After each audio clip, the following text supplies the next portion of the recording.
Let's do a quick voice check here. Toril / Lily. Glory be to Pelor.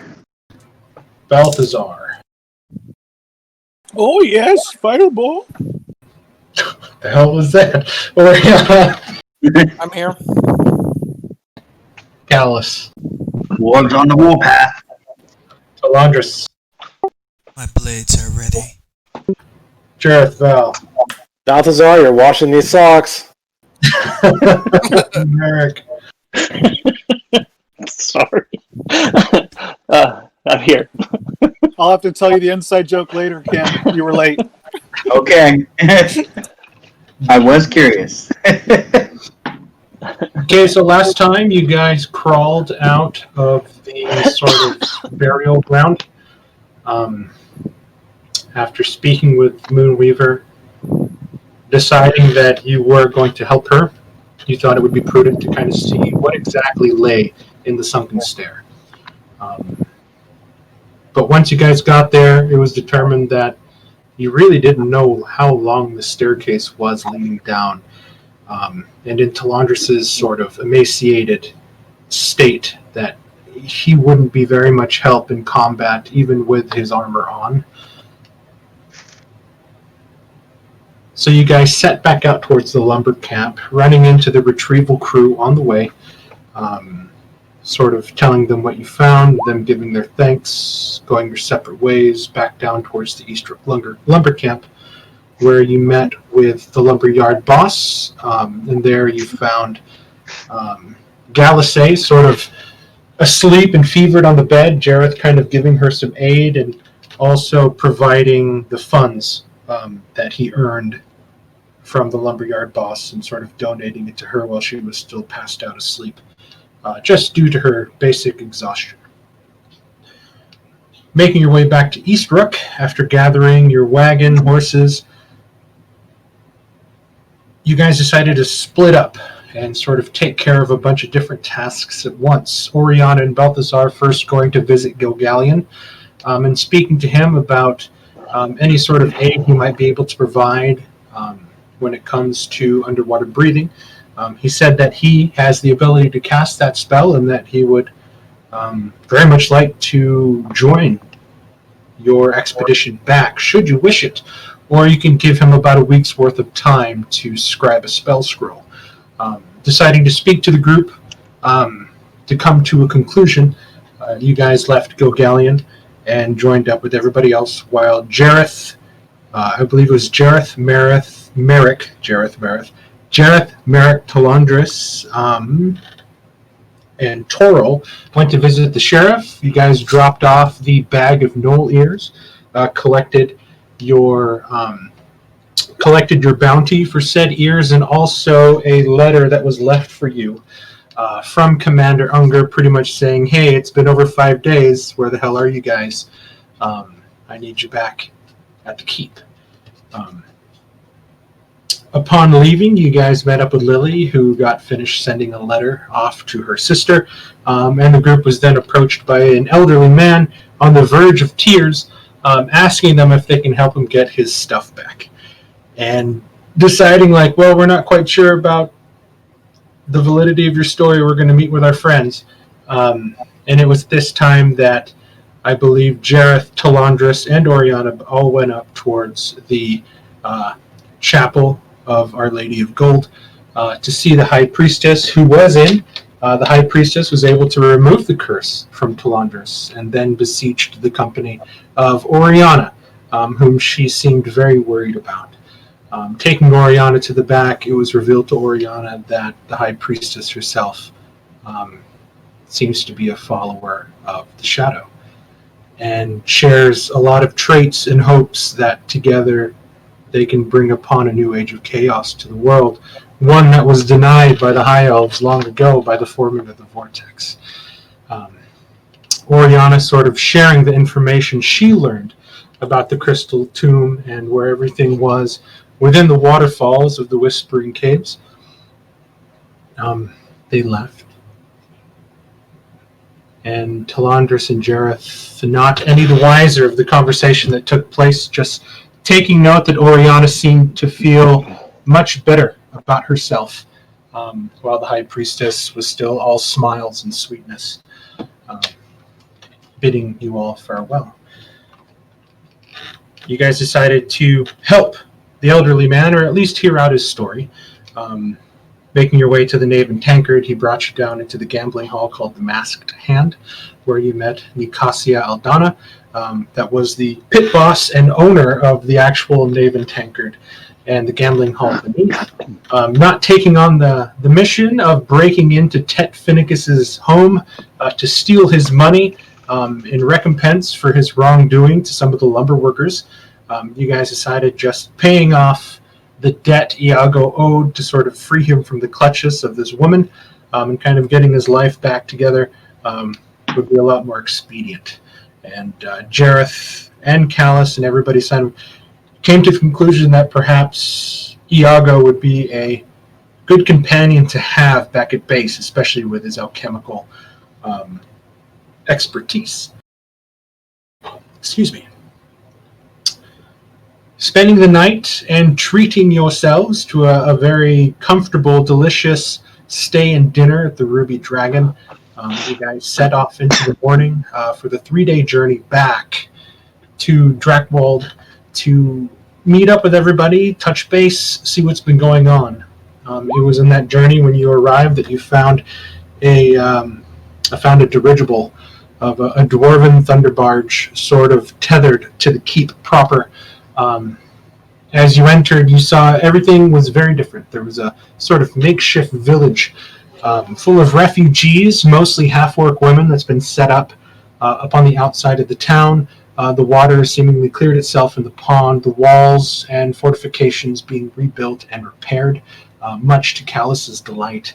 As soon as you entered, you introduced Merrick and Lily to the captain, as well as Iago, to which, not the captain, to the commander, to which the commander then quickly ushered you guys into the brand new war room near the top of the keep, saying that he had quite the surprise for you.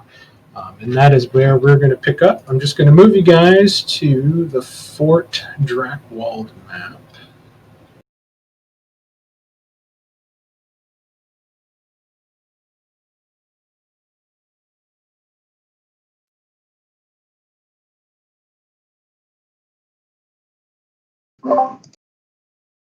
So one of my first questions, I'll go ahead and just talk like Toril.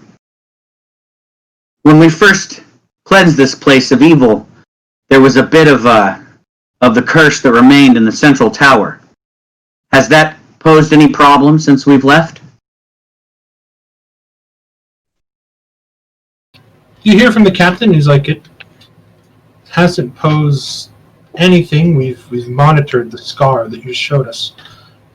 And there just seems to be that veil of skin still there. We've actually sent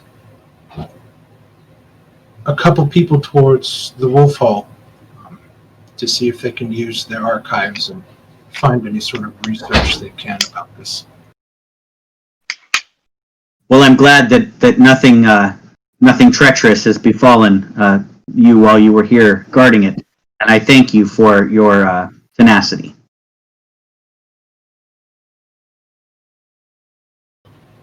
Hold on, guys. Give me 1 second here. Pelor has certainly kept a watchful eye over all of you.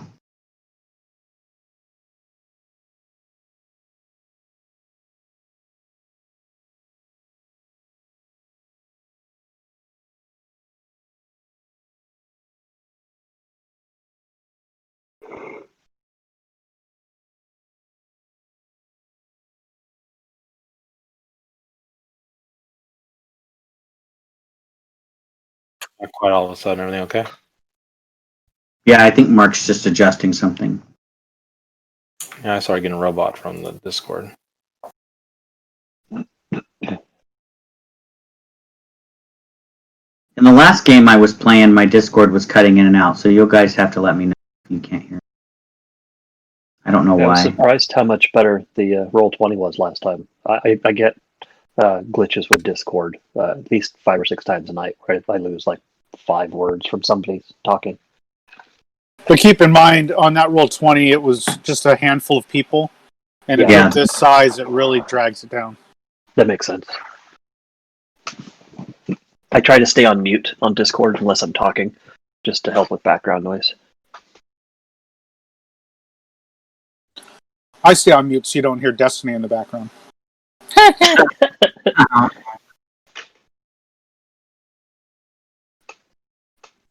I commit my full attention to Mark's games. I hope Mark didn't hear that bit. I don't need to get struck down by lightning at this point. Right? I- You For making remember a I joke. record everything and he Oh rewatches it. shoot, that's right. The Traveler's gonna fall on your head, David. he totally meant the kid playing in the background. That's it. Right. Yeah. Sorry about that. These dogs are killing me here. Not Destiny, I meant Fortnite.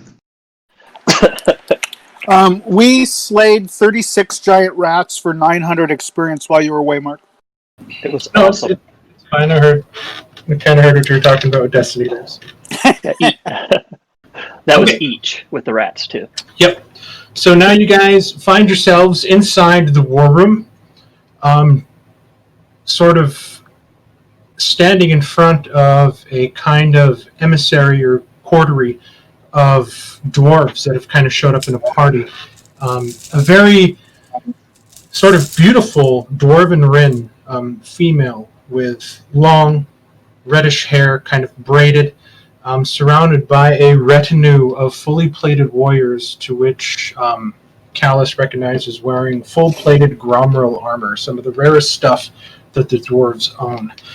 To which she steps up and looks to you all and says, "My name is Princess Silverilla Thundermantle. I need your help. I am the last living child of High Prince Borean Thundermantle, last living descendant of Gotrek Dragonslayer, the last lord of Daz Karagil. I am bound by the oath of my ancestors to reclaim our lost mountain hold from the hands of the Greenskin. And until this oath is fulfilled, I am unable to truly live. I cannot get married, bear children, and the history and honor of my clan will die with me. Using the last of the Thundermantle treasury, we have set up a base camp, then gathered a throng of 1,700 dwarven warriors, and are prepared to march upon Daz Karagil. But I will not make the same mistakes as my fallen brothers, who now aimlessly wander the grey wastes, with my ancestors who are denied their place of rest in the halls of the Valiant. This part, especially to you, Callus, really hits you hard. In the Dwarven afterlife, to not be able to enter the halls and to be stuck in the grey wastes and endlessly wandering is quite possibly a fate worse than actually dying. I have come to you looking for a forward force, a group to venture into the hold, to scout and perhaps weaken the defenses within. But with the aid of Ganon's Thunder Barge, we will fly east to the World's Edge Mountains, to Grimgrung Base Camp, and from there to war. And you watch her now as she begins to kneel. And you watch the retinue of plated dwarven warriors behind her sort of just begin to sort of huff and protest as she kind of shakes their hands off and falls to her knees and holds her hands in front of you all. Will you aid me? Will you free my ancestors from their purgatory? Will you help us regain our rightful home?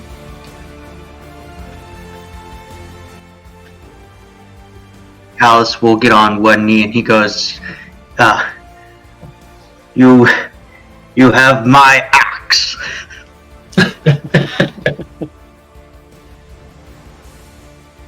And you I see concur with Callus that if there is any mission statement or pledge that the Blackhearts could make, it would be thus, that we would help you in your time of need.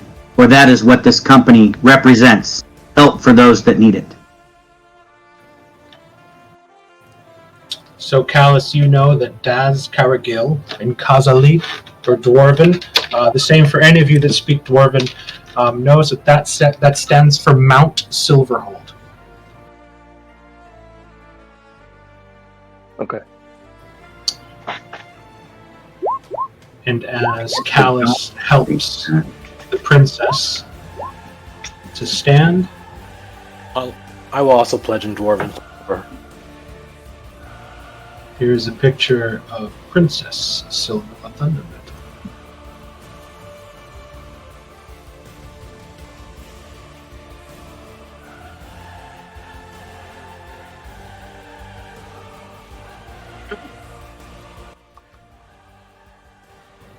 Music's too loud.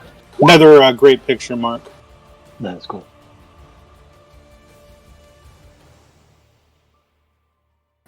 She sort of stands with Callus's aid, and she looks to you all quite happy and smiling. And you see the commander just kind of sitting there with a smug kind of smile on his face, like, fucking do it. Like, and those of you that look at him kind of see that twinkle in his eyes, like he wishes that he could come along as well. But he knows that you guys are probably the best for this job that he could think of, even over the other group.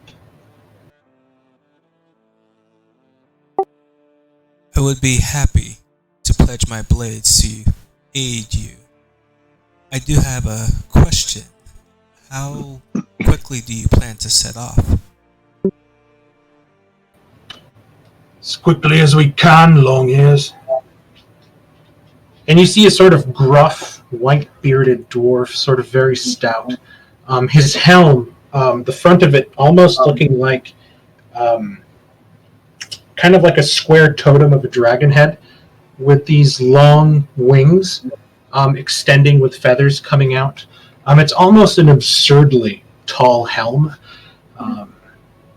As he kind of looks to you, and you can see that he has there's a hostility towards you in his stare, Thalion, that is much worse than anything that you've felt from any of the other dwarves that you've encountered in your time here in Brahmana.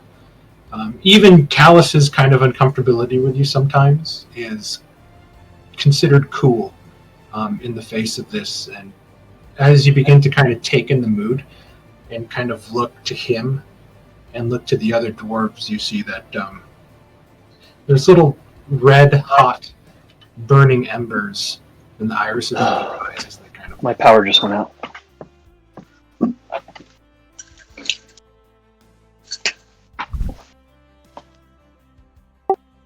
Hey, that happens to me here today.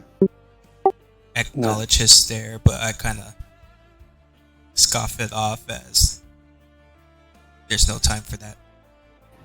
And indeed, we would like to leave. And she kind of looks, and you see her kind of stare back at the old armored dwarf. And you see that he becomes a little bit sort of shameful in his behavior and looks forward. We would like to set off as quickly as possible. To get to the Silver Hold, it is a 3-month journey over land. But with our barge, we can make it in 2 weeks. The preparations are set, and we just need to infiltrate. With that being said, and I turn to the commander, there are some things we need to report to you. Some details that might need to be handled by one of the other Blackheart units. Something to be discussed in private then, I believe? Yes, That I would is like to join as well correct. as possible.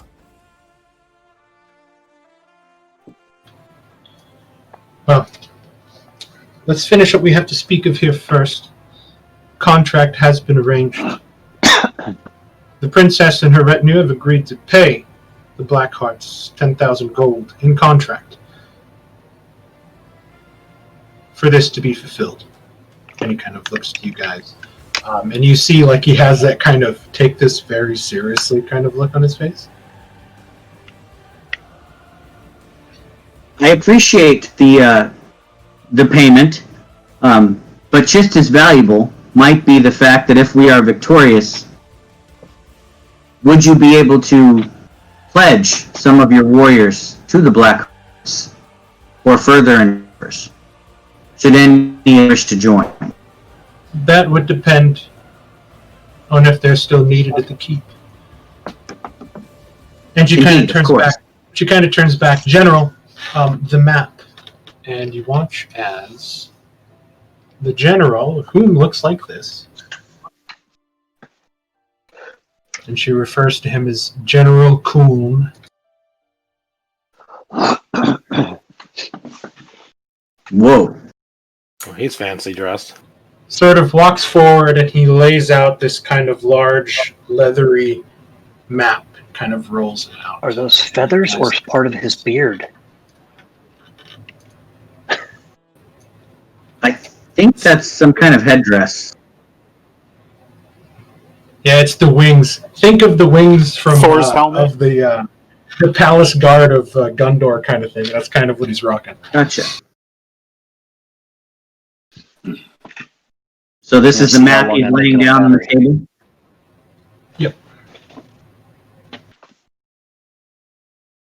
And what are we looking at here? Brightness turned it down as far as it goes. I'm going to try and make it through. I'm on the backup power here. He starts pointing at it and he's like, where we sit, this is Grimgrong, the base camp from which we set up. It is 10 miles due south of Dazkaragil, which is here. We need to send in the forward group, which is you, so we can access and assess everything inside. The more information you give us, the more dwarf lives you save. What makes it hard for us to pledge you, warriors, after this, is the fact that Dazkaragil is a princedom of Everpeak, here, one of the lost dwarven holds. Should we actually gain access, we need to hold Dazkaragil. From any invasion sent from Everpeak, should word get out that the dwarves have reoccupied their rightful place.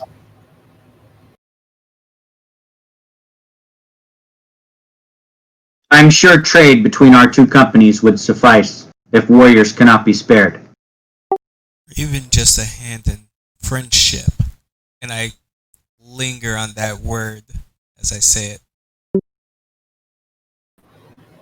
The dwarves Do we and the know what we're up against? have been friends for a long time.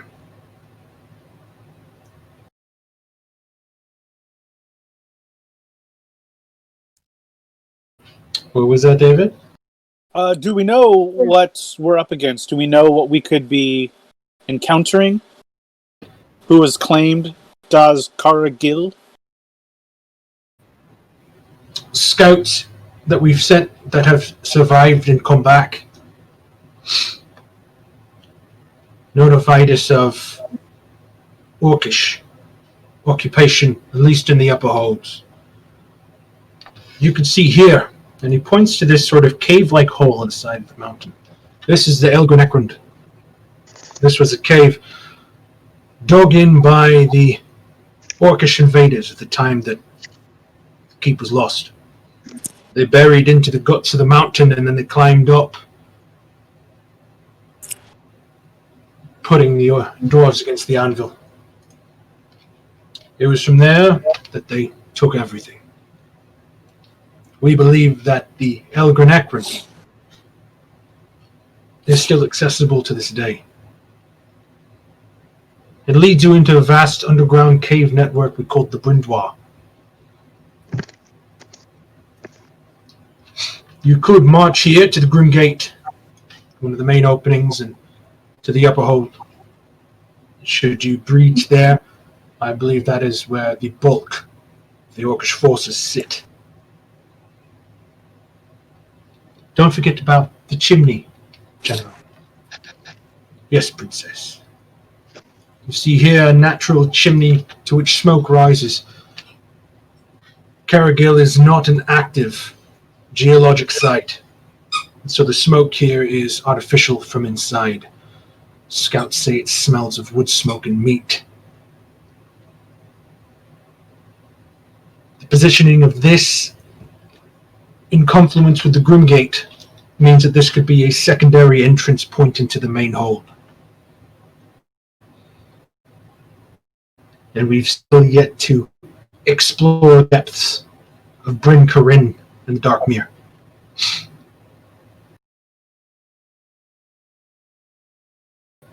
So it sounds like there's a Well- couple of different places to enter the mountain. And that's why we're paying you all the gold.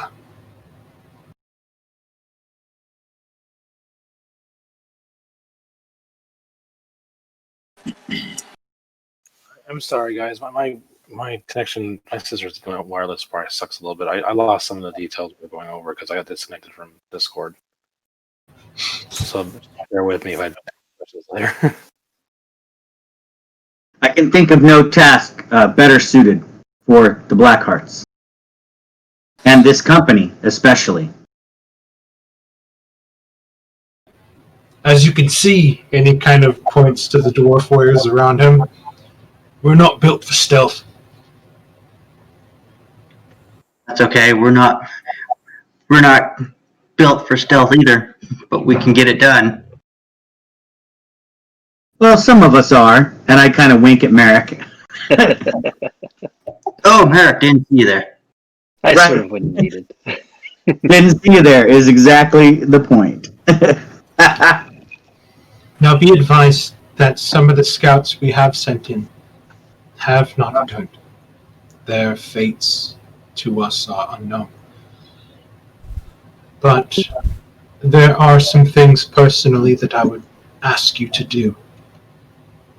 For me, for my father, and for our ancestors. We ask that you retrieve and return any of the ancestral blades and shields that you find that bear the Thundermantle mark. And she takes a badge from off of her shoulder and she lays it down on the table on top of the map. And she shows you this.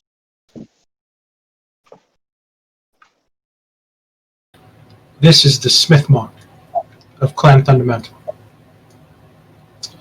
The greatest weapons you find in there will bear this Smith mark. Others will be lesser, forged by other smiths. But the runesmiths of the clan for which we were known for would place this mark upon the weapons of their choice. And then she brings out a broken blade. It's just an axe head with the sort of iron wood inside shattered. And she places it on the table and she shows you where the mark would be placed in the neck of the axe, where they would sort of pound it into the handle and sort of wedge it in. For each weapon, It is not just a conquest of land the Greenskins are after, but treasures within your ancient home as well. when they came for everything. They defiled tombs, broken sepulchres, raided the dead. With the rest disturbed, I fear the ancestors of my clan all walk the grey wastes, unable to enter the halls, which is why my father has taken the oath of Gwendor. Callus, this immediately hits you as something that you've actually thought of doing. That her father has taken the sort of Slayer oath. But you know that he or she referred to him as a high prince. And the fact that he is a high prince means that he can't sort of throw his life away to the Slayer oath trying to win back the honor. So he's been kind of forced in this position of having to reclaim this hold. And he doesn't have the ability of seeking a sort of righteous, honorable death. She mentioned earlier that all of her brothers have sort of passed and have died, and their failure now falls on her shoulders. For every weapon and armament that you retrieve in return, a price of 200 gold will be paid in offering. Any ears, hands, or heads of the greenskins within brought back will earn a bounty of 25 gold per. And any of the sacred bones of our ancestors that you find that can be entombed properly and laid to rest. For that, we will pay 100 gold per.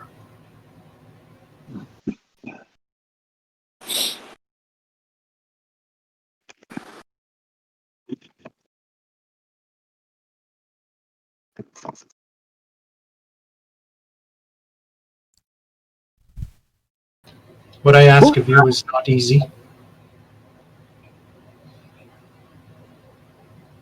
but know that your names will be recorded forever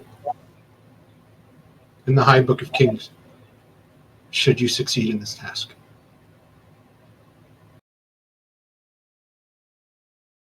For the reclamation of the mountains is now at hand.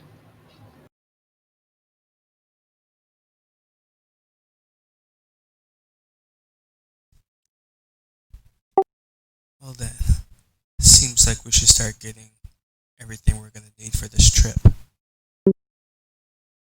Yes, let's lock and load. If you excuse us, Princess, if you and your retinue can go back to your rooms, I will stay here and have a further discussion with these gentlemen and ladies. She sort of bows, and the other dwarves kind of nod their heads, and you see them kind of file out of the room. Still kind of giving you just salty sidelong glances to Landers that you kind of roll your eyes at a little bit. Once they leave, the doors closed, and the captain walks back over and kind of looks at the map, puts his hands on the table and kind of pinches the bridge of his nose. All right.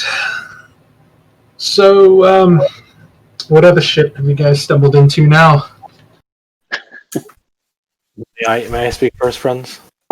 Be my guest, Jareth. To explain how deep this goes, I'll first tell you of our most recent event.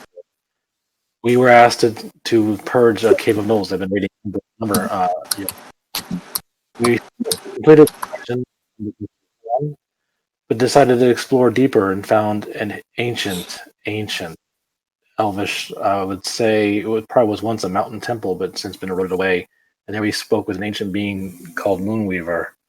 She basically told us that our world basically is in danger. That forces that wish to see our destruction are working to make breaches into a shadowy realm. I think it's a shame shadowy realm we actually experienced when we purged this place. Not just that, but what happened back in Dastow with the eclipse. And I start placing the tablets that we found that explained everything as well on the table, and let Jareth continue.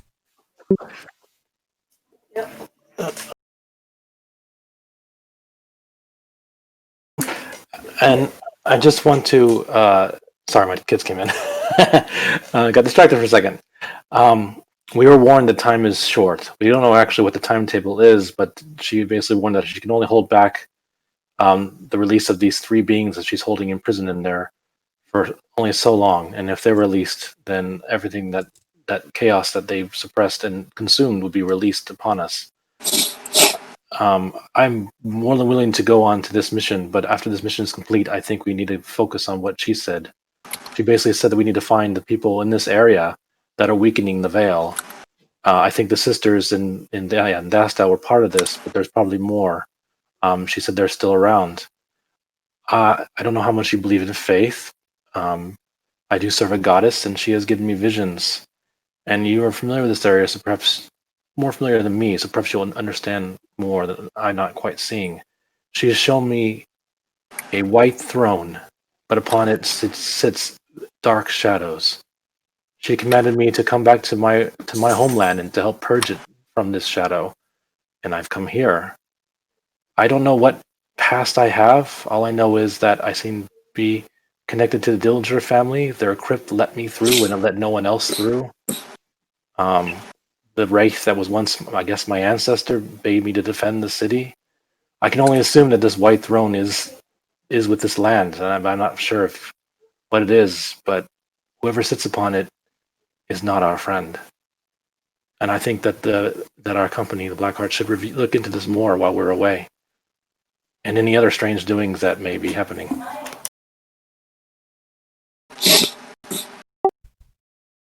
We were also going to look deeper into that tomb, the sunken stairs. We have a friend back in the town who was willing to help with water breathing so we can explore it more. Maybe one of the others can do that while we are helping the princess. Yes, perhaps some of the new recruits or the new people who have joined could look into these mysteries while we help the dwarves.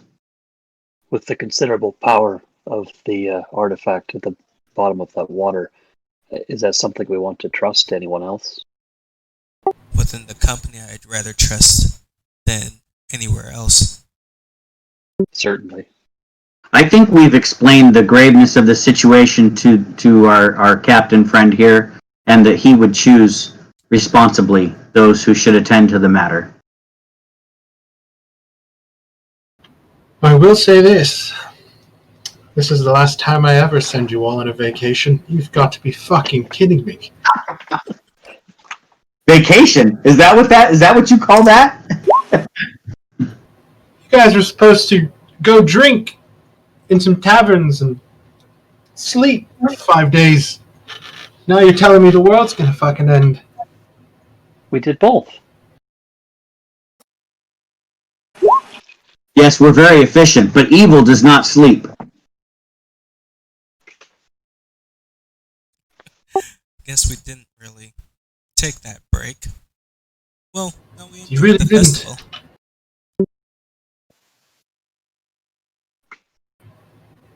I'll bring back Ernest and Martin from Wolf Hall as quickly as I can, and I'll get them up to speed. And I'll have the second group ride out. They're the only ones really equipped with us at the moment to deal with this issue, and should I have to step in, then I will as well.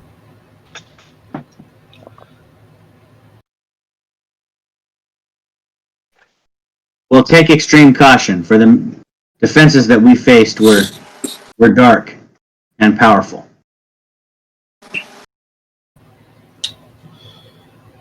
First things first, get a list together of equipment, supplies you may need for the journey. The princess has declared that she will provide most of, well, everything. I myself on mute. Sorry, you guys heard most things I said, right? Yes. We heard.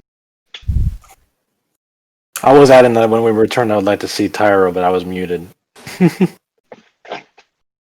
Mission to see Tyro.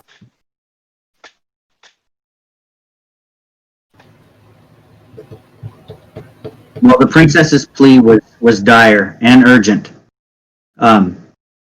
So we should make ready to assist them as quickly as we can. Agreed. We did also procure some funds that might be helpful to adding things to the fort. Maybe we can leave those funds to get that started while we're away. Yes, we can leave some instruction in how those funds could be spent. Go find Linus. He'll take care of that for you. I have some planning to do now. That means fuck off. Go. Do something else. And he kind of dismisses you guys out of the room with a smile. Sort of carrying a mug of ale in his hand as he kind of walks up and kind of closes the door as you guys kind of file out of the keep. And there's like a muffled fuck from the other side of the door that you guys hear. As you guys kind of laugh and kind of move off a little bit. That's your commander for you. Ain't no rest for the wicked, my friend. So I will actually head straight to Linus before I go anywhere, so I can set. Okay. So visiting the old quartermaster, who's now been sort of granted the rank of captain, though he still likes to keep his quartermaster duties. You see him kind of out in the yard, watching some of the trainees kind of go through their spear fighting techniques and kind of stuff like that. You see him kind of like shaking his head and kind of grimacing.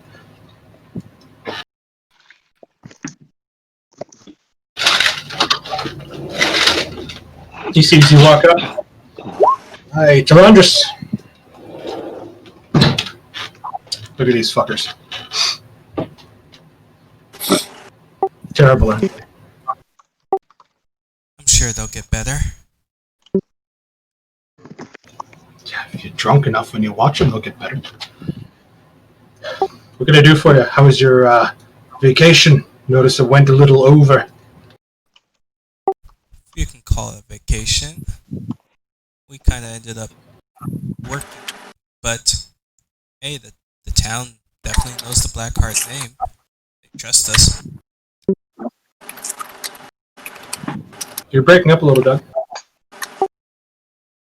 Any better? No.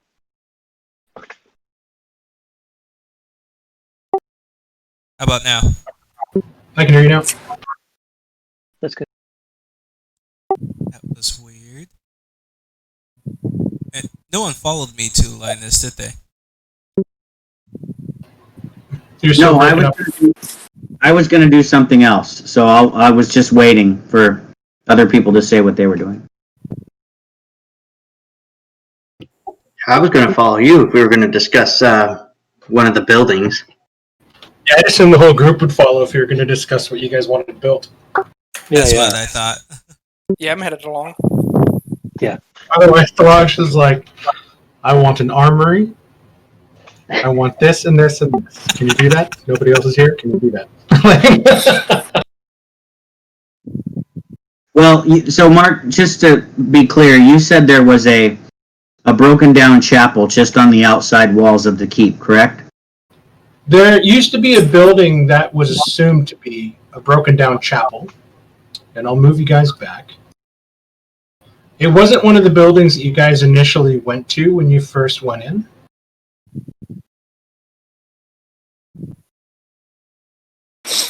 But it's where 7 was sitting, Right. and it was one of the few buildings that was outside of the walls. So what I wanted to do was make my way outside of the walls to building number 7 and pull out a piece of parchment from my scroll case and start kind of drawing up some plans on how I want this chapel to be fixed up and kind of improved upon, and then I will bring it back. So it's going to be like, it's going to be 90% Paylor, 10% everybody else. No. No. Well, Maybe some gaming stations. 70-30 maybe. No. So the lady didn't have a spot? No, it's actually, I was actually thinking about doing something rather non-denominational and accepting of all faiths where they could just have a safe space to worship. Yeah, like they have shrines or something for the gods, not have the whole place dedicated to one god. But Is there this an should, altar where you can put your own shrine, where you can put your own symbol on? there should be a big giant sun right in the center as soon as you walk in, just to brighten the place up. So I Made think of any of the conversations you would have had with Brother Martin on the way from Halanon when you guys first joined the group, and you guys kind of had that long wagon trek to Dastow, and you would have spoke about, you know, how everybody fit in like religiously with one another through there, and he would have told you about the temple room that they had set up in the Foundry, which is where the Blackhearts used to call their base in Halanon. And it was just a circular room inside with alcoves dedicated to all the different gods that most people worshipped, at least battle-wise. There was a shrine to the Silver Lady there, shrines to Lathander, Aminator, even to the Red Knight, stuff like that. Right. So I guess taking those ideas and kind of extrapolating upon them, I would just kind of draw up some designs of what I would want done. and then I'll return to the group with my thoughts. So I would just kind of iterate to Linus that we came upon some large funds that could be used to help with the base. Talajus personally wanted to get a forge set up, and he knows that between Toril and Jareth, they wanted to set up a shrine at the base. Was it an alchemist shop also that someone wanted? Oh, yeah, Iago, yes. Yeah, Iago would work it. It would be something that Oriana could help with for sure. And benefit from. Okay, so you guys finally decided on those specific rooms? Well, I mean, I'd like to look into the Arcanist study as well. This would be a good time now for everybody to decide on what you want built with the funds that you have, and to make sure that you have the proper amount of funds to start construction on said buildings. Maybe a nice casino or gaming hall to get more money. Mark or whomever, where would we be thinking with an Arcanist study on this map? Where's the document that talks about this stuff? It's in the locations tab under Fort Drockwald, and then it's just called Fort Drockwald. Or anarchist. Thank you, David. So you would remember, David, when you guys first entered, you guys found what looked to be the sort of broken down remnants of a tower and archway here at Lot 4. Okay. So you're thinking that before there was actually a sort of tower or arcanist setup there. Because, let's see, Oriana or any spellcasters really, from the plans that I've read over, the Arcanist study can be expanded upon greatly to cover all sorts of spellcasters' needs. I don't That know was if something. That was something I was curious about, is if we could potentially combine the Alchemist and Arcanist, because I mean we have that whole tower up in the back here. Yeah, I don't think that's the idea that, I mean, not to speak for you, Mark, but it sounds like we'd have to choose. And that's why I want to make sure we're all looking and reading through the document and seeing what makes sense early on.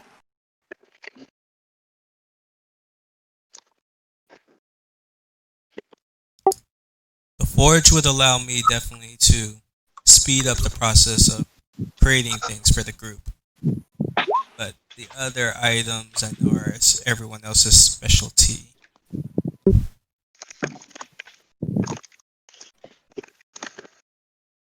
We need to send out the necklaces to have them auctioned off so we can get the top amount of money to see what we have to work with.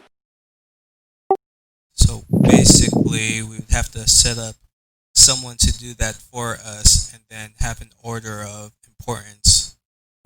Which one to have? Now, if I remember correctly, Merrick and Toril agreed to take a writ of appraisal from Tristan That's and have it correct. sent to the bank. The writ of appraisal from Tristan would have been 5,000 gold for the necklace of pearls and 12,000 gold for the golden string necklace with the silver and platinum threads. So basically 17,000 to start with. Yes, and that cut out completely the auction option because you guys agreed to that. So you guys have 17,000 in funds at the moment. Right. The risk with the auction, as I understood it, was we might not find a buyer that would pay more than those amounts, and it might take a lot longer. Yes. So that actually should be enough to do the the Arcanist, Alchemist, the Forge, and the Chapel. Well, and just Mark, just to be clear, we have to use or do the beginning. So, like for example, on the Arcanists, it starts with the 2 building points at 3,500, 20 days, and then as we add rooms down the line, those are additional, but those are kind of like a la carte, right? Yes, they're additional, but they do not cost building points. So we have to start. If we're going to start, then yeah, I'll post this, the Arcanists study. I'm curious about something also, Mark. So some of these buildings, some of these parts, some of these things we could build, because they're on this list, am I to assume we don't have them currently at all? Like, do we not have a barracks or a table? If you look at the left, it tells you what's already here. Okay, so we don't have a a barracks. You guys, we don't have a place to put horses. So some of these things, guys, I think are kind of more like functional that we kind of need. But I mean, we just had a meeting in what you called a war room, and a war room is listed here. Do we not actually have a war room? We're just using a fake war room? Yes, it's just a temporary room that all the plans right now are being made in. Okay. I mean, you guys literally just got this keep. And like repairs on the walls and everything are just starting to happen. So Yeah, if we didn't have a barracks, we'd be sleeping in tents instead of actual rooms. And we don't have sewers, so our poop is just all over the floors. you guys have We have outhouses, maybe. You guys have outhouses and stuff and night soil collectors. The night soil goes towards the farming that's going to be happening around. So I mean, you guys, yeah. I mean, it's the Middle Ages, man. Like, That's why I'm looking at some of these things, saying maybe we need to start a little basic before we build, a wizard's fucking tower. so just know that the barracks is already taken up a building point. The 2 points for Wizard's Tower is only going to leave you guys with 3 building points left. Well, then I'm with Ken. I mean, then we scrap all of the extra shit and just go straight for basics. I mean, because you guys don't need sewers per se. You can totally get by without sewers. But other things, it just depends on what you guys really want and build. Don't think of this as like, oh, this has to be super realistic. Just think about like things that you could use for your to make this game a little bit more enjoyable for you guys. And what's the maximum building points we can spend? As a fort, you guys had 6 building points. When the group came in and the Blackhearts came in with all the new recruits, a barracks had to be made. So they invested into building the barracks and taking one of the building points away. So we have 5. You guys have 6 building points left. In the future, we could also invest into expanding the fort, right? Exactly. You guys can upgrade from your current tier 2/3 fort to like a tier 3/4, which will grant you guys extra room, but also you need extra gold. An amount of construction days to sort of expand a little bit, make the walls wider, stuff like that. This is why I suggested the caravansary, because we're on a trade route and all the supplies come to us. Yeah, no, I was looking at that one too, saying that generates an income. It would benefit from trade and merchants. Then yeah, I guess it makes sense to build the things that would allow us to function both as a basic mercenary band as well as a caravansary, a war room makes sense. Sewers, so that we're not piling up shit in piles outside of the walls. Well, we can still do a lot of those things, like Mark was saying. Yeah, we can upgrade it when we expand. So I would go based off things that work with our specific characters that would actually get a use. So the things we listed to begin tavern. with. I mean, also into account that you guys are going to have like a village and or town growing in around you as well. So, And some of those things that we listed do generate an income. Tavern does. Forge generates income. The Arcanist. Yeah, I like believe, it. I might like also. it. I like the smithy. I think the caravan thing is a good idea, and then probably we need stalls. If we don't have a place to put our animals, what are we just gonna hitch them to the barracks? I don't know what we're doing with horses and such. I guess not all of us have horses. We just have one person who can summon a horse right now. Lily can summon a horse too, but I mean, there are horses in the company. You guys would have saw them sort of like hitched out in kind of makeshift pasture fences on the outside of what construction was going on. You kind of just have hitching posts everywhere. And it's possible, but you'd assume that some horses would like a place to actually like lay down in some hay or something when the time comes. Well, it has benefits. The you listed it here. What the stables do. And support up to 20 mounts. You guys totally need a bathhouse. Nah, I can create like 20 gallons of water. I'll just create it over our heads with no with no container, and then it just falls on us. We have a pond. It rains every few days. That's enough. We have a pond outside. It's been cleared of all the dead bodies. Has it? If we're gonna have an alchemist lab, then a garden might be a good idea. Because that's how you get the stuff you're gonna put in your alchemy stuff. For the non-religious, a tavern is a church. That's true. But there's a tavern in the nearby town. I don't know that I want a tavern in our fort. Like, we're all drinking and the fort comes under attack. Oh shit. What do we do now? We're all drunk. Roll advantage. Yeah.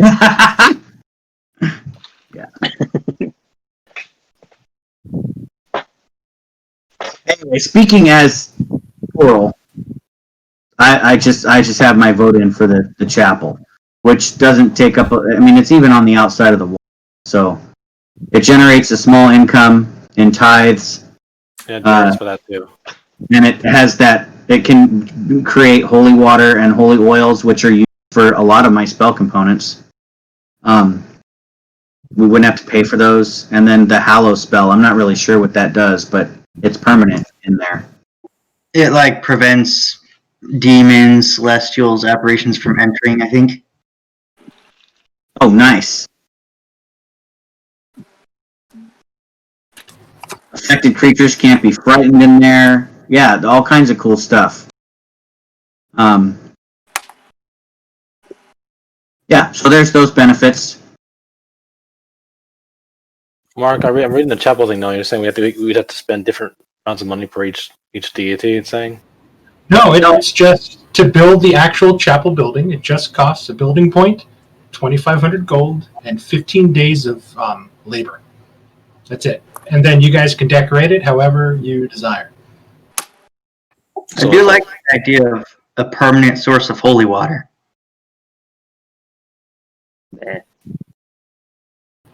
Otherwise, you guys gotta like shave 25 gold points worth of silver and make your own holy water. So yeah, man. How do we get more building points? What's the next step up from there? To expand up our fort. He said there were tiers of fort. We spend like 150,000 gold pieces to double the size of our fort or something. Right. I just was curious what the cost was, like how far in advance we have to plan. Well, for now, I think we need to pick 4 things we want to build. And right now, you guys are a 2 to 3 tier, keep. To expand to 3rd to 4th level, you guys need 15,000 gold. That's not as worse as I thought it would. And it takes about 100, 150 days, depending on the manpower, to build. I mean, eventually, if you guys like continuously put money into this, as you kind of journey and go through, depending on really how long the story goes, eventually, like in the world, you guys can found like a new kind of city around this fort. But the bath gives you temp hit points. So I say you guys need a bath. I'm kind of liking this bath idea. The tavern doesn't give you temp hit points. I'm writing some things in the chat real quick to give my idea. Give me a second. I think with the 17,000 that you guys have more than enough money to invest in. You guys have more than enough money to invest in all the buildings you want. You guys have to decide on what you want. Right.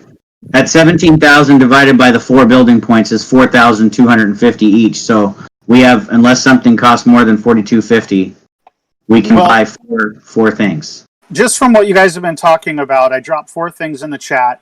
They all generate money, and that's 5 points at 10. Or I'm sorry, 4 points. So we have 1 more point available, and I think that's the important thing to look at is things that also generate money for us, because that's going to help speed up the process for other things. If we have a barracks, what do we need a lodgings? What does the lodgings do? It's just money generating. Is what I was focusing on. Well, why don't we choose something else that helps us and not just double up? Yeah, I would switch lodgings out with something that helps us. You're not doing the alchemy anymore? Yeah, Well, we swap could that do- for the alchemy.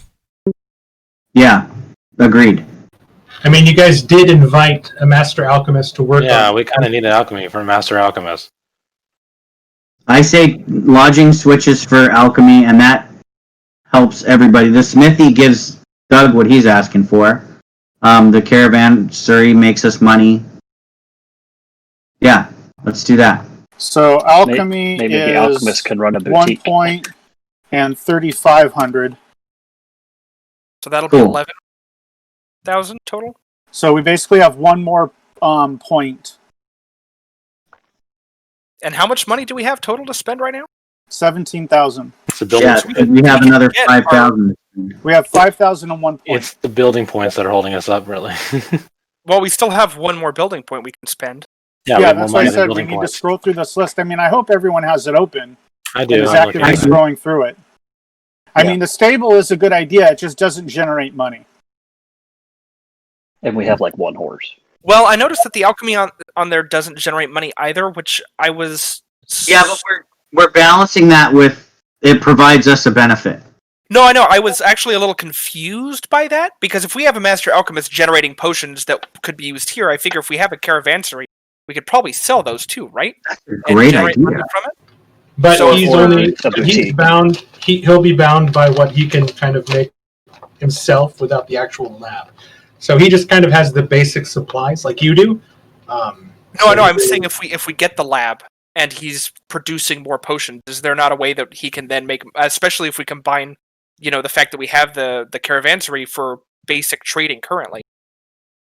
Yeah, you could trade for herbs and everything he needs to make more The potions. alchemy thing called. I don't see the alchemy thing.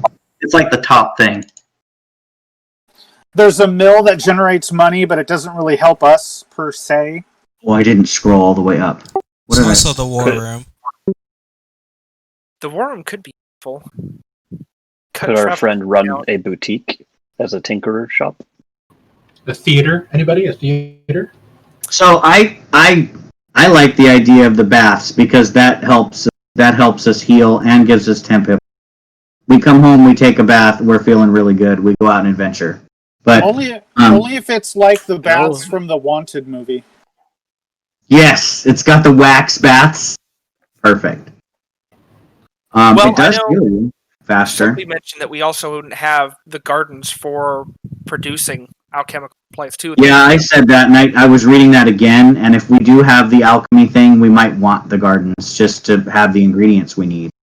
I assume it's like Greco-Roman Turkish bath kind of thing. Just beating each other with leaves. Yeah, I think my vote for the 5th slot would be the garden, if just to pair it up with the alchemy. Maybe we should switch baths with caravansary. Dude, no, I like the caravansary. We can upgrade to baths when we get sewers, really, if we want to. Okay. Yeah, I think that's a good when we upgraded the 4th. Yeah, that's a good. Yeah.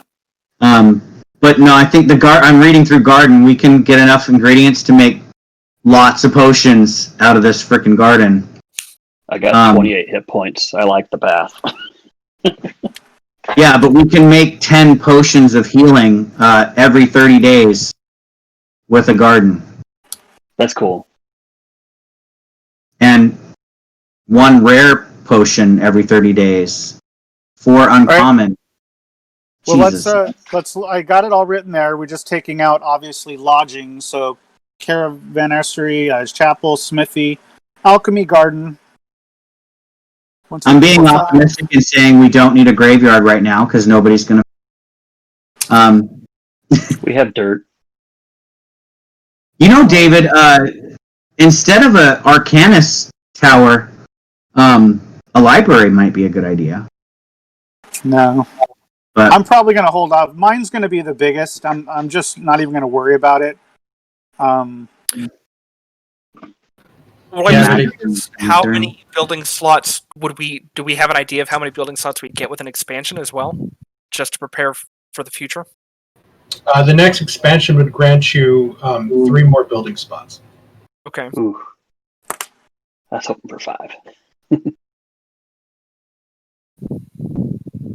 bath, sewer, and stables, man. That's our next. All I'm saying is don't underestimate the benefits of the history and/or Arcana check advantages that some buildings grant you. Yeah, that's why I was looking at library, because that might help us learn about the world and things that we need to know. Since we're Not trying very to smart. figure out things that have happened a millennia ago. Right, we have those tablets, but maybe we can't decipher them until we have like library to break them down. Ding ding. I don't know, things like that. You also get some of that Arcana checks in the Arcanist study. Yeah, And you got to keep in mind all of the things we could build onto that for spellcasters, which are a great handful of us. It's not just a one-person thing. I mean, I don't want to make a huge case for a wizard's tower, but when we look at like other things, you know, I can't even use weapons. I mean, the Smithy doesn't really do anything, but I'm all for us getting things that really generate money to help everything advance. well, faster. Smithy can generate an income too, Not and to it mention, it provides. allows me to forge things for all of you guys, and it doesn't always mean it's going to be. Yeah, a but like weapon. David said, but I like the idea that it generates an income and we can, you know, make repairs to our stuff in here. No, I was speaking more so about like why we wouldn't want a library. I mean, that's not going to really do a whole lot besides those checks. Well, I see what he means comparing the library to the Arcanist. Yeah. Yeah. More of a benefit out of the Arcanist than the library. Yep. So garden, smithy, chapel. Which one am I missing? Oh, alchemy. And that was 1 at 35. So that brings us to So I think I 5. 13. Do you have that, Mark, or do you want me to repost it cleaner? I'm adding up the numbers right now. Dude, in 30 days, our fort's going to be awesome. 5 points at 13,500. And we have 17,000. So we're going to have basically 3,500 in the bank for now. I'm curious, Mark, the garden doesn't list anything about actual food that is grown there. Is it not going to provide food either? Or is it just... It provides herbs and vegetables. So the herbs can be put forth to making potions, and it also provides some food to help subsist. Cool. But don't forget, like much like the refugees you guys are pulling in, the more famous you guys get, the more word of mouth comes. People will come because the Blackhearts own not only the keep, but the surrounding lands that come to the keep. So that's farmable land. So like, If Hey, you want Mark. them to stay, you they'll guys need are, something yeah, to eat and drink. you guys are eventually going to be forming like a small little community around here, much like the former Fort Drakewald was kind of a community when you came and saw like the rest of the ruined sort of foundations of homes that were kind of scattered and left around the pond. Hey, Mark. I don't want to throw the wrench of realism into a fantasy world, but are we going to get any assistance, like monetarily, from all the other Blackhearts, or literally like we're single-handedly funding this entire fort build for everybody? You guys are single-handedly funding the fort build. Okay. Like if you guys weren't going to build anything before you left, you guys would have came back to the fort and found that the commander with the 10,000 gold contract payment from the dwarves would have built a couple buildings without you. So it was kind of a rush to get the buildings that you guys wanted. No, I guess what I'm saying is, are they going to be, are like the commanders and other people in Blackhearts going to be building buildings as well? If you guys don't build what you need built, Anything else? and like if you Anything else? chances are that they're going to build something like they built the barracks. And they probably won't be in the line of what you guys want. They're probably going to build a stables. They're probably going to Taverns build and an brothels. armory, things like that. Okay, perfect. No, that's exactly what I top. was hoping. Because that way, Ken, if you're hearing my thoughts here, you know, some of these things are going to get built eventually, and we're not going to have to really worry about it. Right. Like a battle But range. if you Do guys, it. Money for it. You don't get the money for it. if you guys build everything in here now, then they have no chance to build any buildings on those spots. But if you guys don't build anything now and you leave, then chances are when you come back, if you come back, you guys will find that those open spaces have probably You don't been put out built if on. someone's still there. Well, I mean, we also lay claim to these, right? So we get the money, or is it a Yes, Blackheart? as soon as you build it, you guys will get the funding for it. Just assume that like taxes have been taken out, quote unquote. You know, any taxes have been taken out towards the fort, but really, you guys are going to get the full amount of it. It's just a fun thing for you guys. So, Yeah. No, I get it. I like it. So let's build before we go. Or So the more Yeah, forts like- we use, the better we are. yes, because in essence, like this is for you guys and not the NPCs. But for game purposes, the barracks had to be built. No, that's fair. I would have wanted to have a barracks there anyway. But no, I like what we picked here. This is a good. I think we all came together and made some choices for everyone.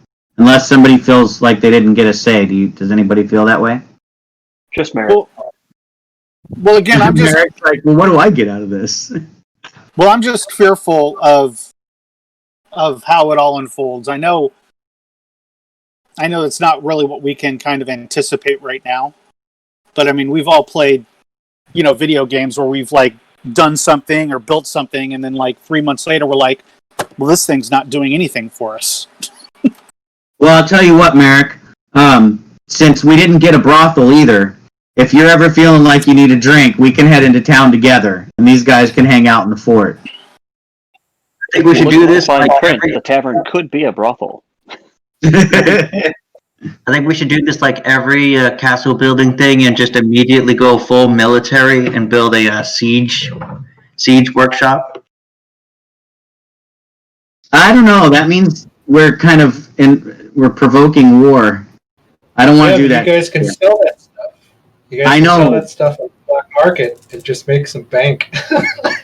Black market seems like something. Well, I don't know. We are black. It's gray market. We're Yeah, a that's gray market. Hidden content right there.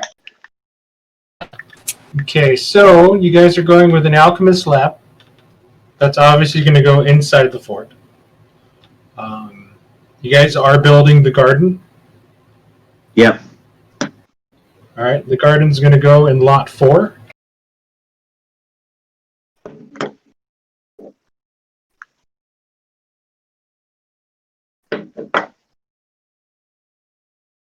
Oh, are you asking or telling? That I'm just that looks like- asking. I think That that's seems to be the best yeah, spot. that's the best spot. And then obviously the chapel's in 7. So you guys want a smithy and a caravansary? Yes. Yes. Or do you want the chapel to be inside and the caravansary to be outside? Well, I was thinking about that because based on the description, it says that the caravansary is kind of outside the fort. Yeah. But so, honestly, yeah, shouldn't the caravansary be kind of out front by the pond? Or are we expecting people to go behind the fort to get to it? Just You make assume it- that everywhere is traversable.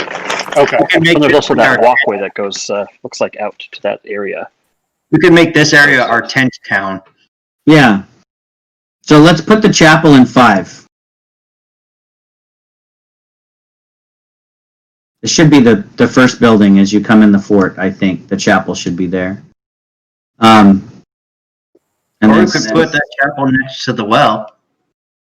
No, I like Ken's idea, having it right there at the gate. there is a well right here too. So I guess 6 is the smithy. 6 is a smithy. Then I guess I'll put myself down here in the chapel. Now, Mark, kind of to follow up, I mean, we basically have to expand at this point. You can't put anything else inside. Yep, there's no more room inside to be able to expand it. That's okay. For the next 30 days, our fort is, going to have nothing until it gets these things. We're going Let's to let come it back. go into them for a while. See how it pays. So how much do we each have to shell out for this? The Well, necklace this is separate. This was coming out of the necklace fund, I believe. And we still have 3,500 left over. Right.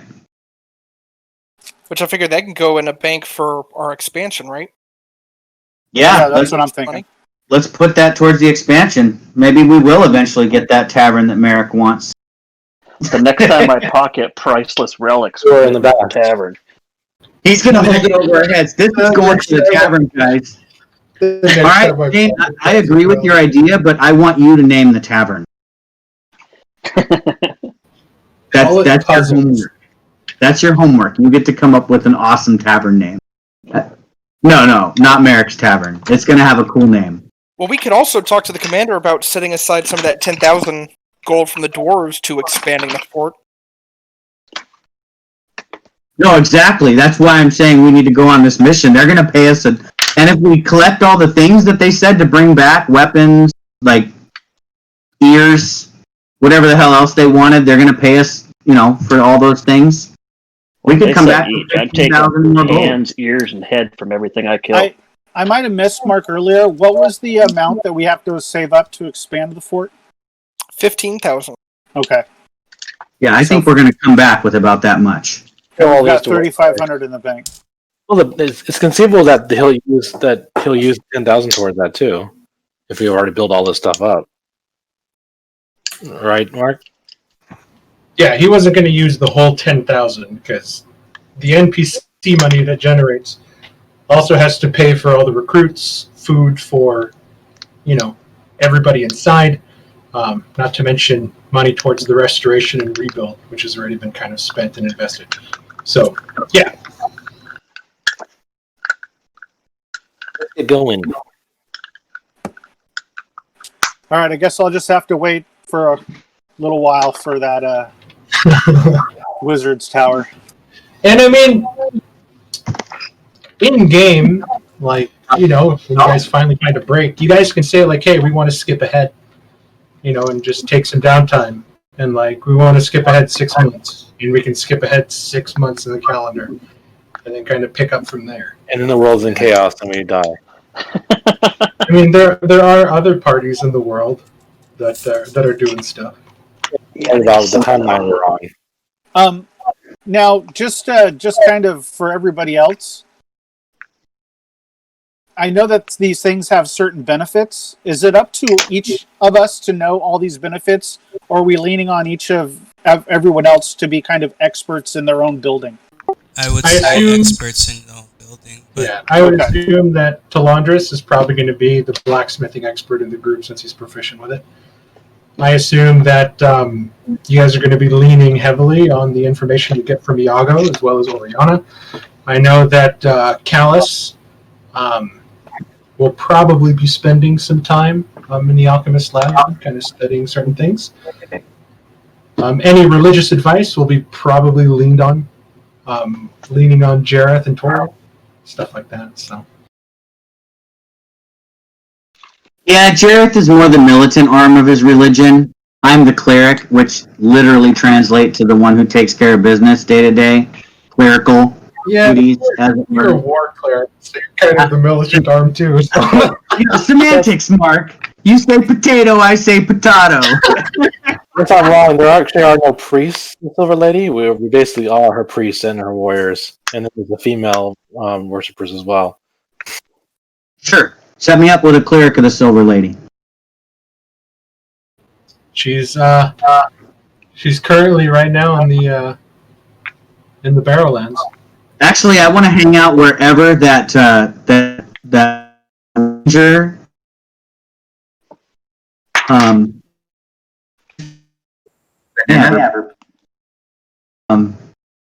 Where is she? Talk about Venena. Yes, Venena. Is she still here? She is still here. Sweet. She's currently working, helping building the walls. Excellent. Yeah, she's my friend. We chat daily. While you guys are trying to decide on bathroom accent, she's actually getting her hands dirty.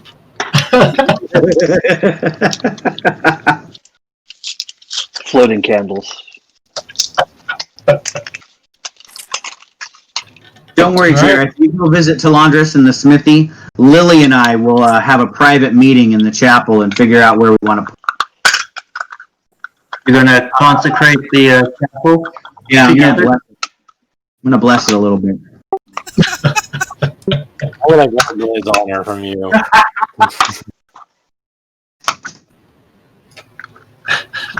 That's my visual alarm. It's made to go off before you do. Okay, so you guys have decided now and sort of given the plans to Loinus, who kind of goes over with certain ideas that you guys have in mind. Taking the sort of money from you guys and taking that towards investing it into those properties. You guys have seemingly filled out the fort to be functioning for what you guys need. Basic supplies are given to you guys when you ask. Like any extra weapons you want to bring will be provided. Rations will be provided on top of what the dwarves will give you. Things like that. Is there anything you guys are trying to get in the meantime? I remember that I made safe and stored, I think, like 6 or 12 sticks of dynamite somewhere. I'd like to go collect those. Now, remember that those sticks of dynamite were already leaking and quite volatile with nitroglycerin. Did you just bury those somewhere?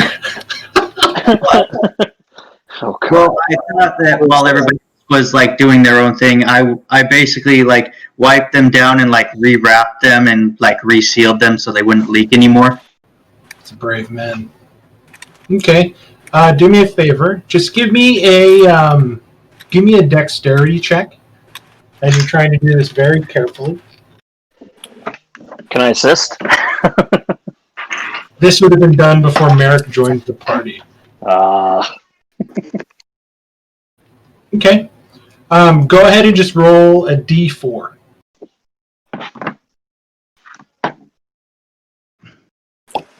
you manage to salvage 3 sticks of dynamite from the pile. I'm going to take those with me this time. Okay. The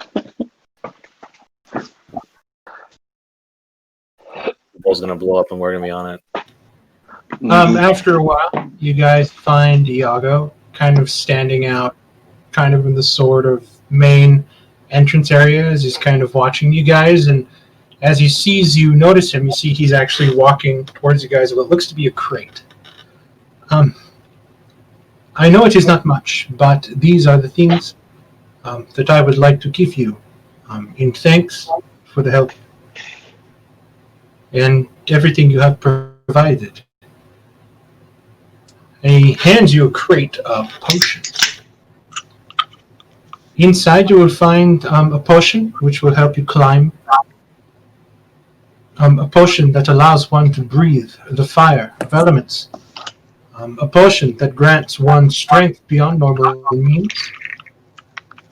2 potions to help heal you in times of great need, as well as a very potent antitoxin and a potion of my own creation.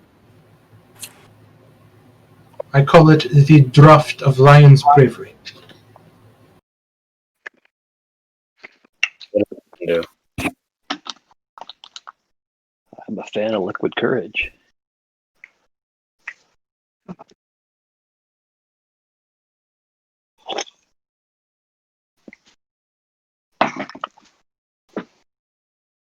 Yeah, sure.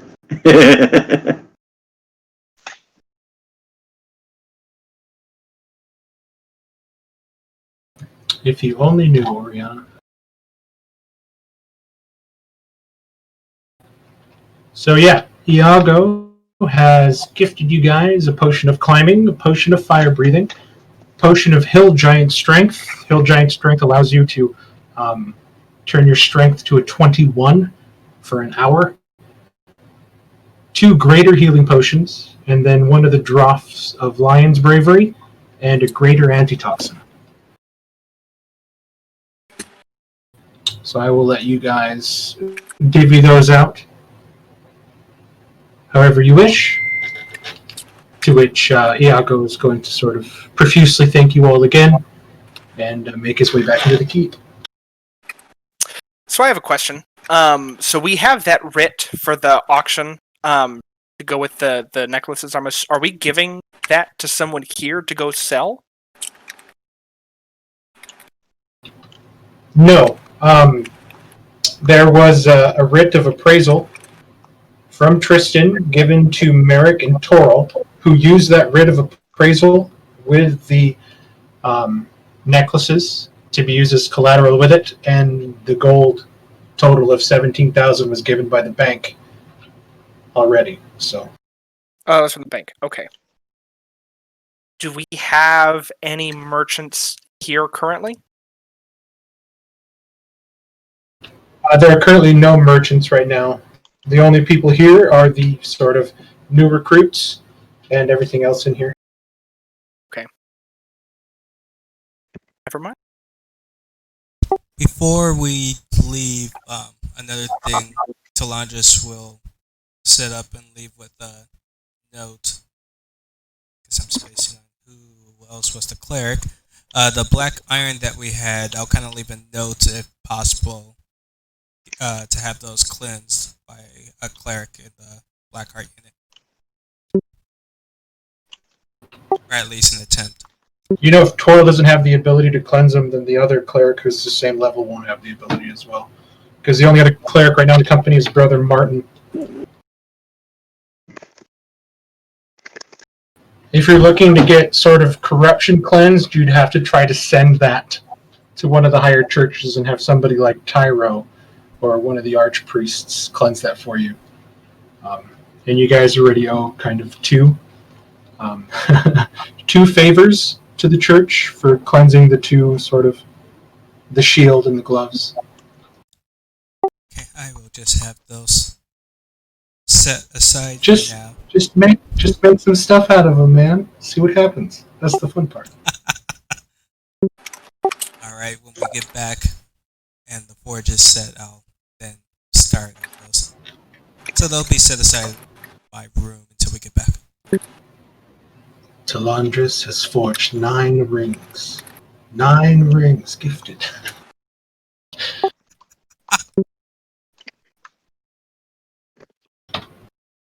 My strength is 10.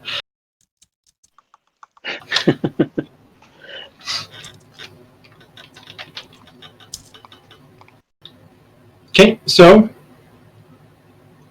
we'll say that you guys have gathered everything that you wish to gather. Do you guys have any more business at the keep that you would like to take care of?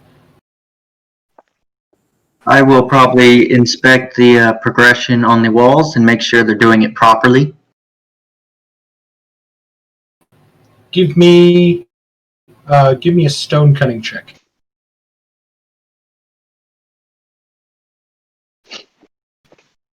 Stone cutting. Mason's tools. Sure, give me a Mace Tools check, intelligence. But I believe stone cutting allows you double proficiency, so I leave that choice up to you.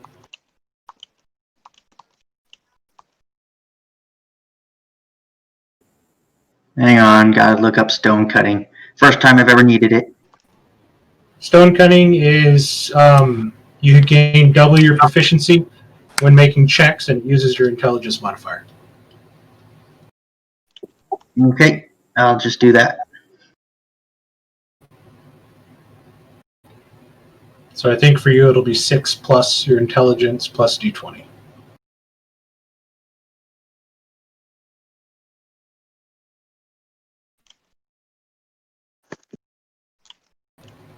Hey. You look around and you are very pleased with the progression. Things are being filled in the way they should. All the stones on the outside being perfectly grouted, laid down. The precision is something that you can sort of hang your head on. You imagine that it's going to take a little bit more time to get it fully operational, but with the current manpower inside kind of working on it nonstop, you think that this place will be looking quite dandy the next time you guys go back. No gaps in the mortar, and the walls aren't crooked one way or the other, so I approve.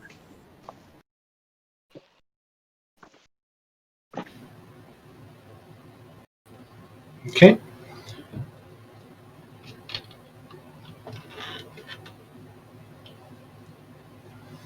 Okay, so you guys are doling out the potions. Yeah, I don't know. Are you guys just gonna? I just said I'm taking a greater healing potion. So. Yeah, that would. Are you guys just gonna kind of go with the supplies kind of gifted by the dwarves as you guys make your way through? Yeah, I don't. We kind of supplied up when we were in town, so I don't really need anything new. Unless they got some kick-ass armor to give. That's lightweight. Yeah, do they have a mithril chain shirt or something I can wear? They do not, but you guys did find one of those somewhere. Yeah, Yeah, I wonder whatever happened to that. Isn't somebody wearing it? That's right. Most You gave it to you gave it to the demon woman. Yeah. I'm super I still defensible now. trust we can redeem her soul. That way it's going to be harder to hit her when we need to fight. You're not going to need to hit Oriana. She's Okay. rad. I have a 15 AC now. It's great. She's rad. We need her on our side. Keep your enemies close, you know what they say. America might have a thing for demon chicks now. I mean, Oriana is pretty hot. I've seen the pictures. Yeah. In all honesty, Balthazar wouldn't know because when he looks up, all he sees are big titties. Yeah, his Can't Balthazar see her ever seen face. my face. I don't think so. I have no idea what you look like. Horns on her head? I can't tell. Oh, I can see the tail. When I carry Balthazar around my shoulder, sometimes you've seen Oriana. Oh, even when I'm on your shoulders, I'm still only looking at her tit. Oh, okay. The horns give all new meanings to love handles. Oh, jeez.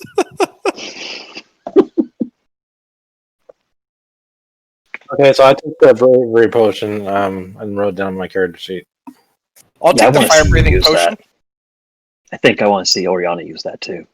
Ken, whatever the remaining one is, put it to Lily because Balthazar really can't use them. So, There's I only can't 7. use- well, I'm never going to be in a situation to do most of that stuff. So my thought was either the strength or the climbing. If you have to make an athletics check, you're gonna fucking fail, dude. So how about you take something that will help you succeed when we need to climb out of a pit? Or breathe fire. Or I'll just- he's not going to be close enough to breathe fire unless that fire goes 60 feet away. Balthazar fights from 100 feet away from the enemy. I've seen him in battle. If he doesn't have to go in the room, he won't go in the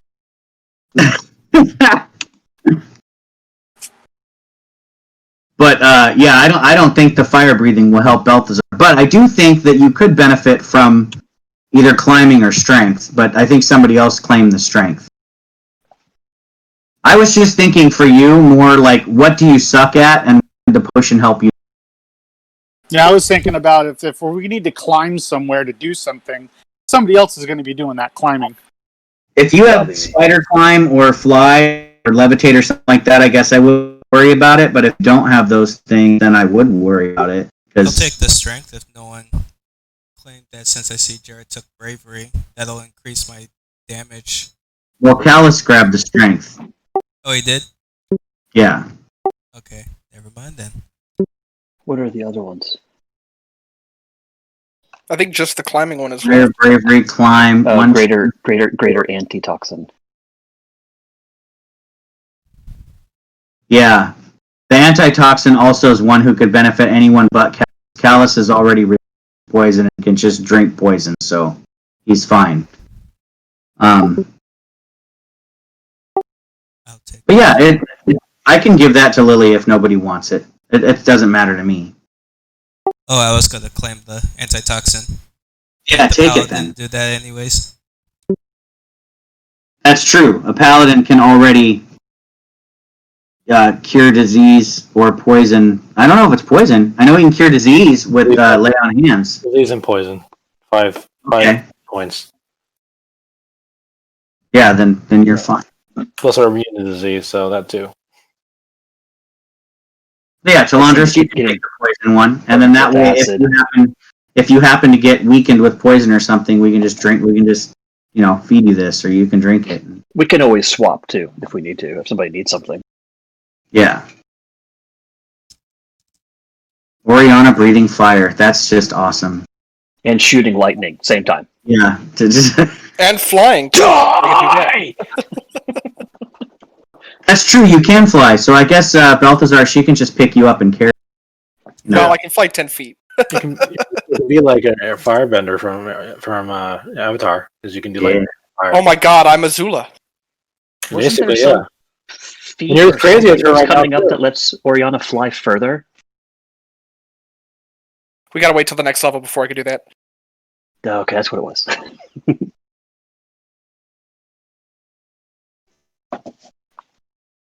I also still have an elixir of health, which does I have- cure poison as well, or disease. I have dice.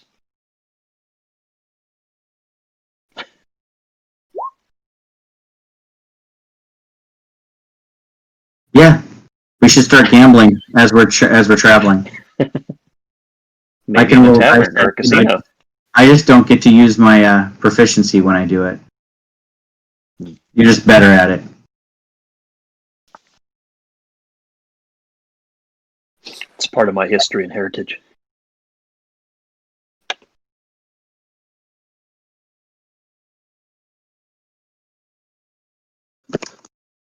The Roll20 sheets don't have all the cool pictures in them like the PDFs.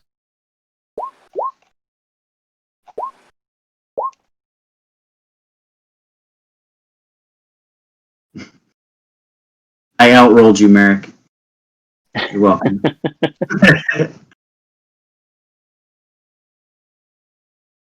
Dude, we built a fort. We got some potions. Now we're ready to fly on an airship. Is that what we're gonna do? We're gonna fly on this airship? I really Mhm. hope we With- do. With 3 sticks of dynamite. Coral has never been on an airship. I've been on a camel, but look at this airship. It's got cannons sticking inside of it. The thing is gay. Man, that's another reason I'm sad I'm not 6th level yet. I could actually help in controlling the wind flow if I was, making this journey much faster. I know, I want to be 6th level too. Are these cannons on the side of the balloons? Yes, Damn. I really hope. Or flamethrowers. That'd be awesome too. Look Yeah, at you should that. have some other cool stuff we don't show the rest of the world. Right? They're all hidden in your dwarven mines. Mark is probably dealing with dogs, guys.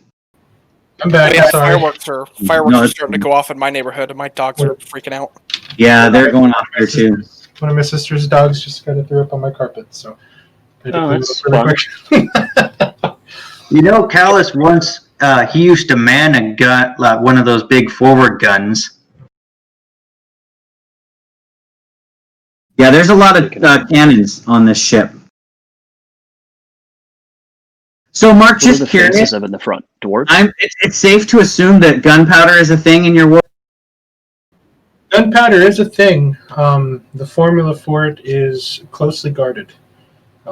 This is actually something that you can ask Callus about firsthand, as Callus was a cannoneer in the wall on Ocean. Well, now that he we're a cannoneer writing, has no idea of the chemical components needed for it. And it's something given by dwarves to men, but most of the technology they still kind of hoard for themselves, not really trusting the impetus. It's one reason why I can handle dynamite so well.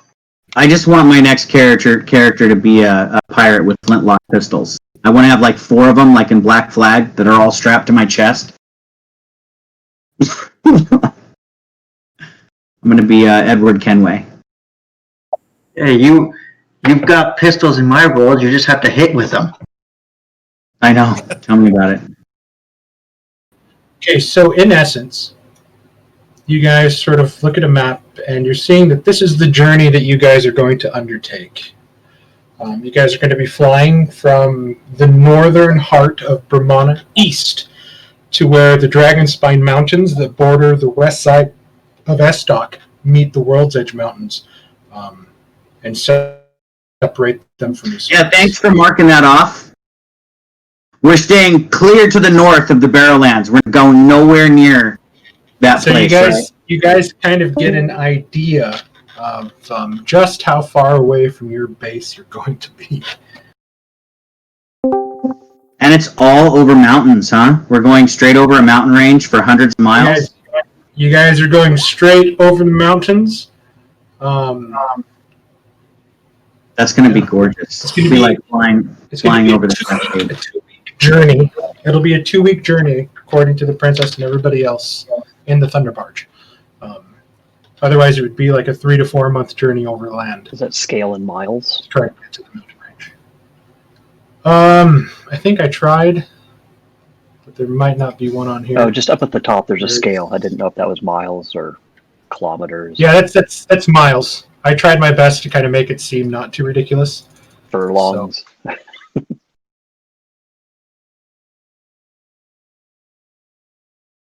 And it's, Yeah, it it's looks about like an about 800 mile journey, Yeah.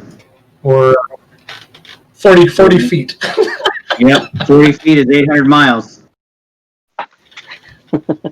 So you guys take whatever sort of rest you can. Some of you really too excited to sleep. And before you know it, you guys have awakened at the agreed upon time, and one by one escorted up towards the dirigible, being some of the first non-dwarven people to ever ride within a dwarven thunder barge. One of only 2 ever made. And you guys have found yourselves boarding the Undestructible 2. Taking a look, you see what looks to be almost like a Greek like trireme ship build. It's very sleek, but instead of wood, everything seems to be forged and made of metal. The gangplanks made of metal, the grates, the large sort of steaming engine on the back, puffing up smoke, which powers the sort of rotors in the turbines. These sort of large chains, two in the front, two in the back, reaching up, holding onto these sort of torpedo-like balloon shapes, each one with different ladders and cargo netting that lead up into these bulbous points where it looks like somebody would sit and man some sort of projectile weapon. And then you begin to question your sanity upon getting on this thing, knowing that if those things are supposed to keep us floating, why are there guns attached to them? I will ask that. Like, if I mean, I don't understand a whole lot about engineering, but if you put a gun on a balloon and you shoot that gun, doesn't it push the balloon back? Like, wouldn't the equal amount of force that comes out of the gun would apply the same force in the other direction? That's why it's got guns on both sides. Right, so it just makes like an ass-slapping fart noise when both guns shoot on either side. And as you Pretty kind much. of ask this question, you kind of hear like this, "That's because you don't know the secret, lad." And you look and you see the weirdest fucking dwarf you've ever seen in your life. Standing at the helm, holding on to the fucking steering wheel, you see a dwarf with goggles and a leather cap. But in the middle of the leather cap, shooting up, is this large orange mohawk. His beard and mustache are absolutely singed. And you sort of look at him, and he would be bare-chested if not for the amount of, like, Batman pouches that he's wearing all over his body, seemingly full of different things.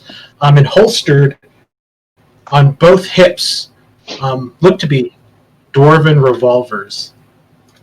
And you guys have just met Ganon Flinttooth. Oh my god, I love him. He's a crazy dude. Okay. I actually had in Tomb of Greed, you guys met someone who's very, very similar like this, but you never talked to him. Yeah, this guy is nuts. And could you share your secret, or is it just that's why it's a secret? You can't share it. Well, the secret to keeping this thing up is the funny gas. Now, it doesn't smell funny, it tastes funny, it actually doesn't smell or taste like anything, but the funny part is, it'll blow you the fuck if you put a flame near it. Now, if you look up and you'll see the metal paneling, each and every one of them paneling's been engraved with runes for strengthening and warding. That way, we won't have incidents like before, but I promise you she's safe. She's absolutely safe, this one.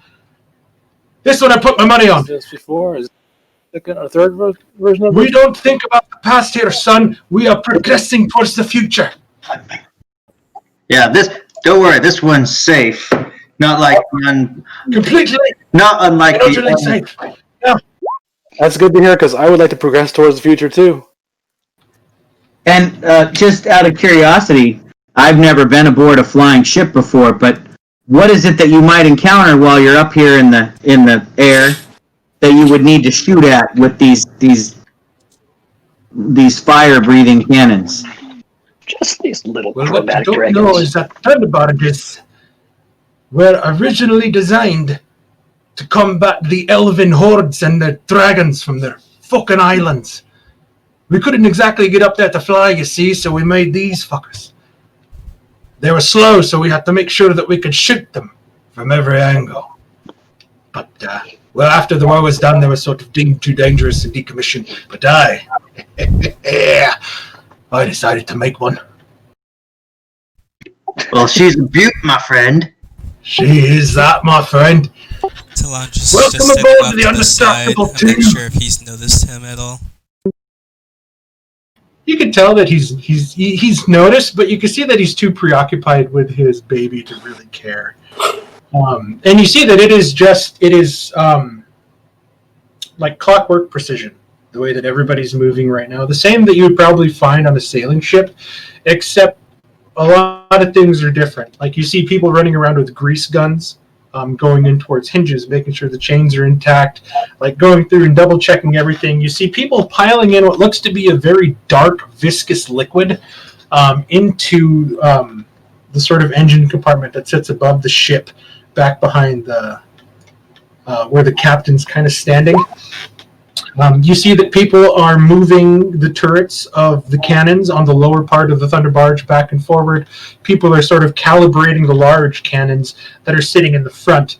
And as everything's getting ready, set to go, you're watching as these kind of dwarves dressed in leathers with sort of really thick coats and gloves and helmets are beginning to crawl up the sort of metal chained ropes that lead into the firing compartments that are along the dirigibles, sort of bubbles at the top. And after a while, it kind of blows on the whistle. The tethers let loose, and you guys begin to fly on a floating metal ship, watching as the ground is steadily moving away, as Ganon begins to sort of move about, just turning and pulling different levers in sort of a way that doesn't make sense. Like, he'll do this one 3 times, he'll hit a couple buttons, he'll turn the wheel, he'll start doing different things. Like, he didn't build this to spec, he built it so he could control it the way he wanted to. And you're kind of watching, but the ship's just kind of going smoothly as the engine completely kicks in, and you guys begin to accelerate at a pretty fast pace, faster than you've experienced on any horse or wagon that you guys have ridden on. Definitely faster than any sea voyage that you've been on, Toril. And the altitude keeps going and going until everything below you turns into a blur and mix of colors. And you're now flying along the clouds. As we gain altitude, speed, and kinetic energy,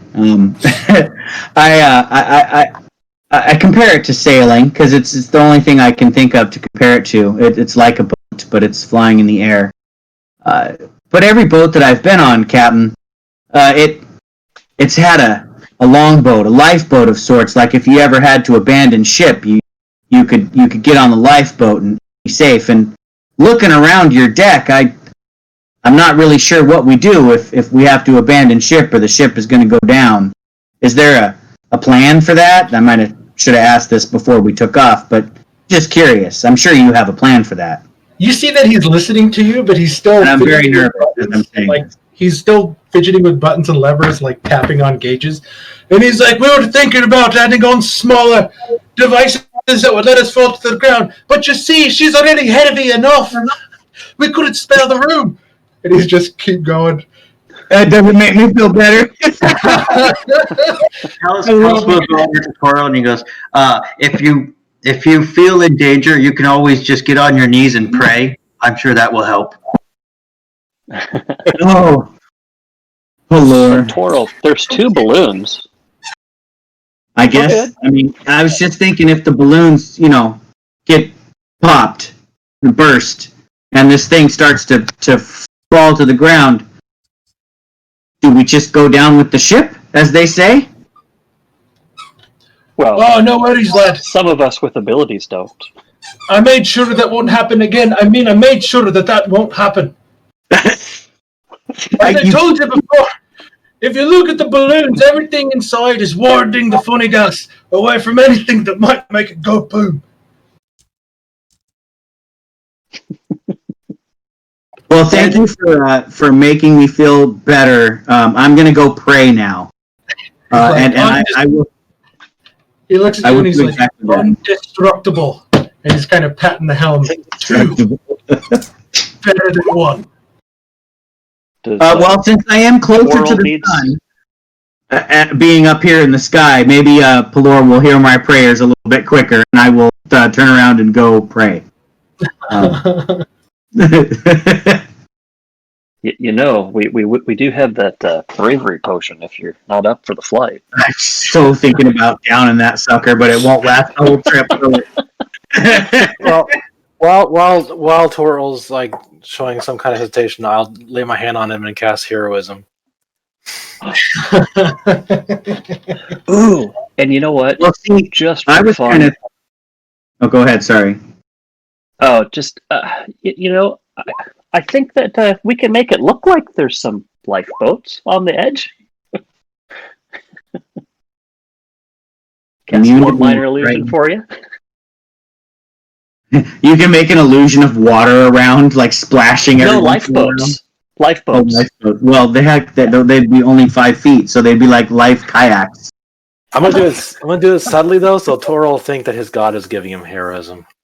Well, that's fine. I mean, I feel brave for a moment, for a minute, anyway. Yeah, it's your god giving you like a little nudge, as you say. But I think that I would like to develop at this point in time, with the DM's permission, a fear of heights. Coral is going to develop a fear of heights while flying for the next 2 weeks over the mountains. How bad is your fear of heights? Uh-oh. Bad enough to where if I look down, I may become lightheaded, perhaps requiring a saving throw to not faint. Roll a d10. That could possibly mean disadvantage on any sort of attacks or anything that you may need to do, if that's kind of the way you want to go, but only if you get too close to the edge. That's fair. And if I can see down and I look down, yeah, please go ahead and add that to the role play. I'll roll with. After a while, you guys kind of see just Toro. I'm a desert person. Toro's just kind of making his way and just sort of like hunched and like centering himself in the middle of the Thunder Barge as far away from the edges as possible, is like Talandris and everybody else is kind of looking over and just watching the scenery go by. Yep. Before you know it, you guys are flying over Lake Abia next to Halanon and looking at the great expanse of the lake that borders the eastern part of Brahmana, making excellent time in these last couple hours as you guys are kind of going through. You guys do notice that even though it is summer at this altitude, it's getting quite chilly as you begin to move. And after a while, an airman kind of walks up and he's, if you gather your belongings, I will take you downstairs to your assigned quarters. Oh yes, please. Callus will grab his stuff. He's been talking to Ganon about dirigibles and dwarven weaponry. And he takes you down, leading you guys all in. Toro, the sense of a ceiling above your head and 4 walls around you sort of comfort you a bit as you are sort of led down into the bowels of the ship. He takes you down a set of stairs, turning a corner to the left. You guys pass what looks to be the large communal galley on the inside, which is meant to sit people in sort of like shifts. And then he takes you like right near the middle and takes you guys off to the side into this long rectangular room. And you guys are looking at 8 hammocks just hanging on the walls. And for the ladies, he has like a curtain that separates 2 of the hammocks away from the other 6. That's sweet. Do apologize. It's not exactly made for tall folk like you. Safe journeys. And he kind of walks out. And you guys are looking at 2 weeks in a hammock. Are they like all lined in a row, or are they like bunks? They're like bunked hammocks. I immediately take one of the top bunks. I immediately take one of the bottom ones. I'm high enough. Knowing that there's that much open air beneath me, I don't need to be raised up any higher than. I'll take a top bunk. Yeah, between me and Lily, I'm also going to take a top bunk. Balthazar obviously is going bottom bunk. Yeah, Balthazar, you would be at bottom. And is going to need help getting into it. And the one thing you guys notice when you actually get into the hammocks is they are ridiculously comfortable. Like, You climb in, and they just sort of fold in around you, and you kind of feel like a swaddled baby, and you're like, oh, this might not be too bad. Indeed, I'm thinking about building one of these for the fort. We're not building a church anymore. We're building a hammock room. Yep. We're gonna just replace all the bunks in the barracks with hammocks. I think they already have hammocks. Oh, I would have thought they had cots of some kind. I don't know. I don't know what they have. Straw on the floor to sleep on.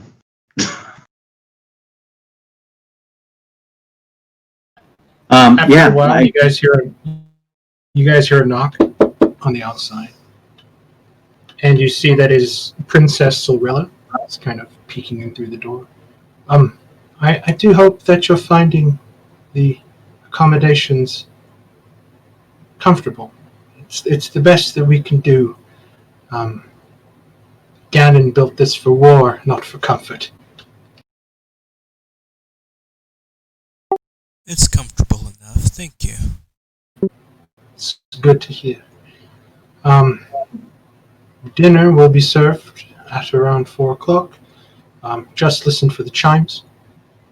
Other than that, just do what you need to prepare and be ready for the journey. When we arrive at Grimgrong, we will continue the planning, and you will meet some of the other supporting cast that's involved in this endeavor. Excuse me, Princess. We haven't dropped in altitude at all, have we? We're still kind of staying level, keel, even keel. Yes, according to a device that Ganon calls an altimeter, I believe he says. He estimates that we are about a mile above Oh, God. the surface, which is quite fascinating.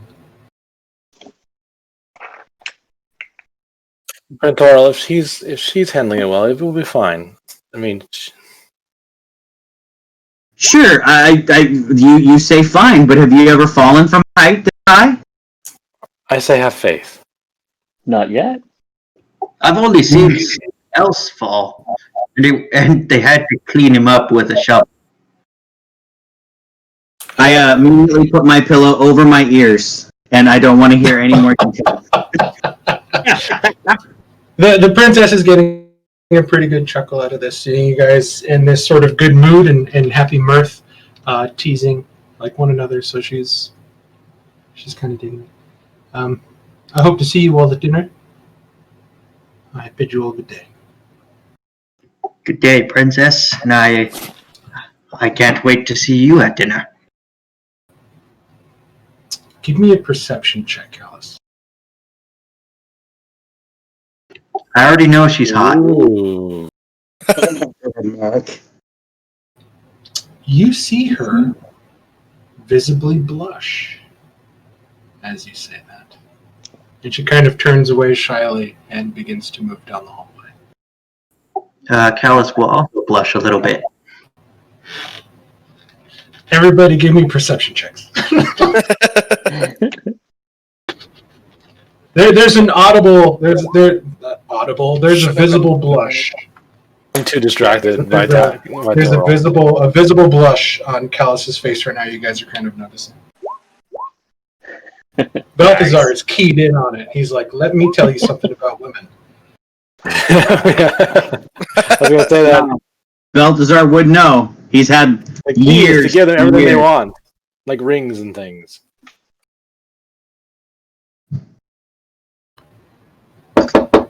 Another knock comes at the door. Hello. Come in. I'm looking for Balthazar Ruby Seeker. Uh-oh. Uh-oh. The mistress found me all the way up here in the clouds. I step forward. I am Balthazar. What can I do for you? There was a package that we took last minute before we took off. It is addressed to you. Intriguing. I will accept the package and thank you. Good day. And you see him kind of turn and kind of marches off to go back and do his own business. You're holding in your hand a small package, probably like 4 by 4 inch box, neatly wrapped with a sort of glistening red wrapping paper and a ribbon sort of tied. You smell it. It smells like rose oil. So it definitely looks like some type of a gift. It does look like a gift. All right. Check for traps. I'll open it up nice and carefully. We're not going to hide it from everyone. So if people are on looking, that is fine. You begin to open it. You kind of take off the lid, and you see inside what looks to be a polished stone. You pick up the stone and you look at it, and you see that it's the profile of a face. And the face looks like the mouth is open, and there's like a very pronounced ear shape. And you're kind of looking at it like, what the hell is this? It doesn't even, like you're like, was this from the mistress? This doesn't look like the mistress. Like, what is this? Is it like the size of like my palm? I mean, how like 4 inches? For you, it fits in your palm. Okay. Kind of like you're holding a cell phone. And that's just because, you're a gnome and like in Jareth's hands, this would probably be a little bit smaller. Well, if I don't get any other sense from it, I could cast Identify as a ritual and spend some time inspecting it in my bunk. You kind of go off into the corner, and everybody's like curiously looking. You do your Identify spell, and you were gifted a Sending Stone. Okay. And there's no note or anything in there, right? No note. In the box?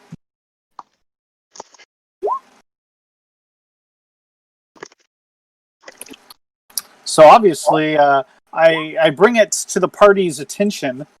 I have been gifted by some anonymous person a Sending Stone, and as you might be aware, typically there's another half of the Sending Stone, and we might get messages at some point. Was it from the commander or the mistress? Yeah, there's no notes, there's no writing to investigate. Completely anonymous. Can you not use it yourself and maybe figure out who has the other stone? New stone, who dis? Yeah. I'm just begun the early stages of my Identify to uncover those types of mysteries. Could you just ask? Can't you just reach out and see if they'll respond now? I mean, it doesn't sound like it can hurt you if they respond. Yeah, that's what I was trying to suggest. Yeah, out of game, I'm reading the description to see if I know how to act. Oh, okay, yeah. You're familiar with the spell. It's something that you've considered sort of perhaps taking yourself. So you definitely know about the Sending spell itself, but to see it sort of pushed into this small little stone, the ability to use it, it's quite fascinating. Yeah, so I basically explained to the group, I'm still trying to uncover its secrets on how to activate it. I will report back to the company as soon as I have reached out to the other side. And then I'm going to continue to toy with it back in my bunk, trying to uncover and unlock any of those secrets. And my plan is, as people are mingling about doing their thing, I am going to reach out through the power of the Sending Stone to see if anyone answers. Okay. And just Balthazar kind of gives you his answer on what he's doing, and now it's really up to you guys what you want to do inside the confines of this ship. As you guys seemingly have a 2-week journey aboard this. I posted a small thing already, but I'm going to spend as much of my time above deck pestering as many of the engineers as I can about how this thing works, as well as studying alchemy and trying to unlock more of the orb. Okay. Do you want to just do, you want to try an orb unlock, every day for the journey kind of thing? Yes. Absolutely. A lot of So screaming. go ahead and give me your puzzles with intelligence check as you try to solve. That's a 9. Solid. Can I assist? No, no one can assist, unfortunately. Sadly, with Ah. this, only the attuned can try to solve it. So as you begin to move through the second puzzle, this is a lot harder. This is like 9th level Tetris hard. As you're kind of going through and trying to get all these things to go, and you get maybe like 3 turns in before everything resets and stops. Do I have to keep track of my failures alongside my successes, or just the successes? Just the success. Failures and successes. Perhaps even a variance of failures. If you roll a 1, that would be. I was amazed you didn't use your inspiration you gained from last session. Oh, I'm gonna wait until I roll a natural 1 to use that, just to be safe. If I'm gonna make 14 rolls, I'm gonna let the odds be slightly more in my favor when I need them. is that how the lucky character works? So I'll say after a while, everybody kind of clears out of the cabin, kind of meandering through, looking at everything you guys can see. The only person really left in the cabin, Balthazar, you notice, is Toril, who's just kind of in the fetal position, his hammock, kind of like praying silently. Yeah, These hammocks are really comfortable. I see no reason to have to get up and move around. I'm fine to right here. Well, and he seems very preoccupied with his own hysteria, so that would be a good time for me to reach out and see who's on the other side. So in 25 words or less, what do you say? I say,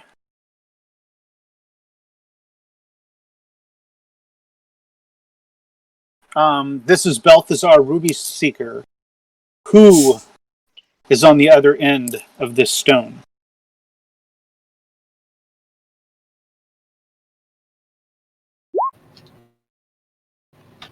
It takes a while, and you hear a voice come back. A very sweet, sultry voice. One that is very familiar to you, heart-achingly familiar. Oh God. And she answers, the only woman that you need in your life. How I missed you, Balthazar. Oh. Balthazar gets a little chub now. I don't notice it, hopefully. Well, you're not there. Sorry, I don't want to have to give you my socks, so if you need me to leave the room, I'm not. I can go outside. No socks. for Merrick's boots are firmly on already. And she says, I do hope you have wonderful stories to tell me. And then the sending spell ends. Very cool. All right, I tuck a sending stone in a very in my component pouch, really close to myself to keep it at guard. Near the other tool jewels. Very cool. And time just goes on. You guys are finding that the hardest part about this entire journey is just what to do with yourselves with the time that you have. You sort of offer to help, kind of, is there anything I can do? But you see that almost all the tasks have already been assigned. And like people are just sort of studiously working, checking, calibrating, doing everything they can to make sure the ship is still running every day. Tip top. The first day passes, second day passes, third day passes, fourth day comes, it's the same thing, and you guys just kind of find yourselves in an endless sort of Groundhog Day loop of falling asleep and waking up to the sound of whirring engines, buzzing noises, slight vibration in the metal floor as you guys move about. The chilly air that streaks in through the open places of the windows. Mark, on some of these occasions, I do want to be playing around with my new War Fists of the Pyromancer gloves or gauntlets. Okay. Just kind of like trying them on for it, kind of getting used to them, even teasing their abilities, as kind of a show off because I love my fire. The amazing thing is that when you first got them, like they were like callous ham fist size. Like they were pretty big gloves, especially with the dragon bone like decorations along the fingers and the back of the palms. But as you sort of put your hands in, you watch them visibly shrink to mesh perfectly with the size, and they're extremely comfortable. Although they really clash with your current outfit of not wearing anything, Right. they really do stand out. But you start to play around with the different spells, and you cast the Dragon Gauntlet spells, and you watch as both of your hands expand, almost as if you're wearing like a catcher's mitt, and your fingers grow and gnarl out into these sort of bestial dragon claws with these fiery, like orangey red talons that are about like 3 inches long. I mean, you're sort of cutting through the air, and you can see the smoke trails and the heat that the gloves are giving off, and you're like, oh wow. And you're like, okay. You decide to spend 2 charges, expending all the charges in the gloves. Go ahead and roll the d20. Oh, great. As you sort of bring your palms together and you bring forth this sword of pure flame in your hands. And it's just straight D20, right? Just a straight d20. Here we go. Oh, nice. That's good. So you nothing happens, and you begin to sort of hold the blade, and you're like, you always remembered that holding weapons you were never really good at. It never seemed well balanced for your sort of slight figure. Everything seemed too heavy. But as you sort of hold this ethereal fire blade in your hand, you feel like you can really mess somebody up with this. And you're sort of cutting it, moving really fast, sort of mimicking in your mind the movements of Jareth's exquisite sword fighting, as well as Merrick's lightning quick flashes with his rapier, and you're sort of playing off on that and kind of almost doing an impersonation with his blade and just having kind of a blast. The next day you wake up and you're like, let's try for the big one. And you sort of clap your hands together and move your hands around and then hold them up, and from your hand flies these small flame dragons. Go ahead and give me another d20. All right. Hopefully I don't blow us all up, guys. Here we go. Yeah, me something. Oh, good. jeez. And it's almost amazing how each and every one of these small, whelp-sized dragons made of pure flame float around you, listening to your every command. You beckon one forward and it comes up to your face. The heat doesn't affect you at all, and you kind of pet and stroke the creature, and you see that the actual flame spirit like returns your affection, and it's a very strange sensation that these living embodiments of these dragons actually seem somewhat sentient. As you begin to use your hands and kind of send them around in circles, and they begin to like fly around you fast, and you send one off, and it just, like one of your magic missiles, just shoots off into the sky before blowing up. And you're sort of controlling the other ones. You could kind of get addicted to this. Yes. I'm very, very excited by these, and if anybody's watching, it's quite a spectacle. Jareth Andres definitely gets distracted in his routine, seeing dragon-like flames flying around. Oh, for sure. My perception's off the charts. And it's kind of an amazing thing, because you're looking at Balthazar now, who you realized before was capable of very strong magic, and you're watching him turn his hand into dragon claws and bringing forth swords of flame, and now commanding these small whelp-sized dragons that fly around him, and you're like, holy shit, thank God he's on my side. I'm gonna try some things too while we're flying, just as a way of getting over this. Because I'm kind of not happy about the height either, but I see it as an opportunity to improve myself in my fears. So I think at least a couple times I'm gonna invoke the fly magic of the rod to fly Oh, around, nice, nice, very nice. fly around the flying machine we are on, and just get a feel for it without, if I need. Well, to I'm land, I can curious. land. I'm curious, Mark. Is this ship flying faster than 60 feet per turn? Because if so, as soon as he casts fly and leaves the deck, the ship would leave him behind and he Well, I would watch for that before. There's warning. Jareth, you get to the middle of the ship and you take out the rod and you sort of will the power into your body. And you watch as these ethereal wings burst from his back as you all sort of look for the first time as he's invoked it.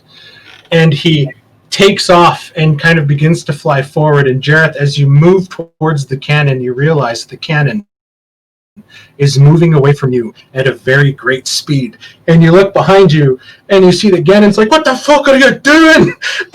As you're coming straight at him.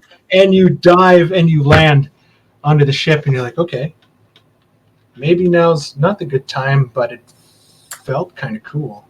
Yeah, I just want to try it out. And then also there's And you can actually, and what's strange is, as you're moving like your shoulders around, you're actually articulating the wings behind you, so you can actually see these kind of ghostly white wings shedding feathers off of your shoulder, kind of leaving a trail along the wind. And it's a very strange sensation. That's pretty cool. And then also, if I ever see any birds come nearby, I will try to communicate with them to see if I can call them out and ask them if they see anything interesting, things like that. So far, you haven't seen any kind of animals brave enough to sort of approach this giant behemoth, like flying through the sky. But you never know. So, I mean, 5 days have passed, Oriana. If you wanna roll for each day. Well, while Oriana's $1 rolling, I do. I do want to add that I would ask my dear friend Jareth to show me some sword mastery, so I could really learn how to harness the swings of my fire blade. Oh, Fuck. I'd be more than happy to show you some things. Excellent. Inspiration. Okay. We're doing that one again. There we go. Do you have to get like a straight 20 on this? Do we know? Okay. Like multiple times, I think. Oriana, as you fiddle with it, and after 3 failures, you suffer 4 points of psychic damage from the energy backlash from the orb, and then it resets to its first setting. Like first setting? No, the first setting of the Cerulean Dream Runic Cryptex. Okay. Oh, I had So a panic attack. instead of solving stage 2, it reset back to stage 1. All right. Okay, so that's 2 rolls, so I have 3. I have 2 more because I rolled. Okay, 2 more. Let's do this. 14. Probably a failure. That's a failure. Crit. And a 7. That's a failure. And I think you have one more. No, because you did it on the first day. You did it on the first day. Yeah, I did. And now you're just like, fuck.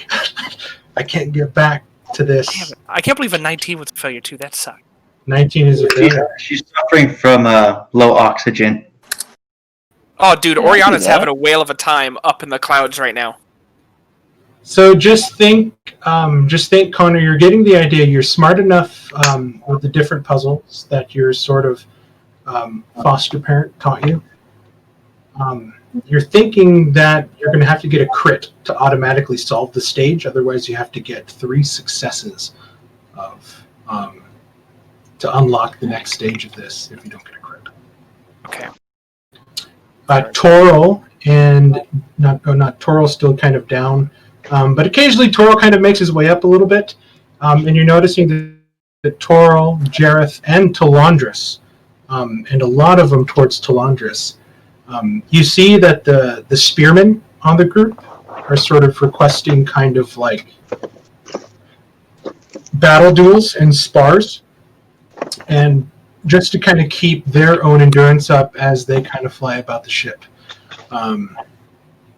So I leave it up to you guys if you decide to actually train with the dwarves on here and kind of do some martial training. I'll probably chat. I'll probably chat with them Dallas when will they do that. accept in between showing Balthasar how to wield that fire sword.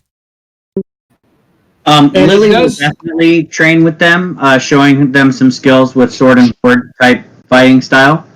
Toral will refrain for now. He's spending more and more time with his tarot cards and just trying to see if he can predict what horrible fate is going to befall them, assuredly, while this high up in the sky. Like as you've been kind of going through, you're seeing that everything is wheel. Everything's coming up good. Like every time you sort of check, well, how's this half hour going to end? Oh, thank God. Yep. And you're kind of like going through and consistently playing. Okay? And it helps pass the time. Like, another 2 days of this, and everything's going a lot faster than it was before now, with everybody joining in to kind of do martial training and sort of taking the time to practice and converse with the other dwarves. So Hey, if Mark. 2 days have passed, or if you want to roll again, How many go days? ahead. is that? 2? 2. Go wait ahead. I'll wait for Oriana. All right, that'll reset again. And then I have 1 failure on the next set.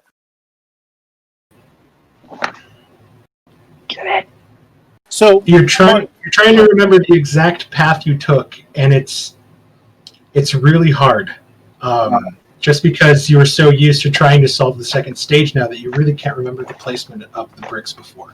But it's definitely a challenge that you're taking head on. It's a lot of fun.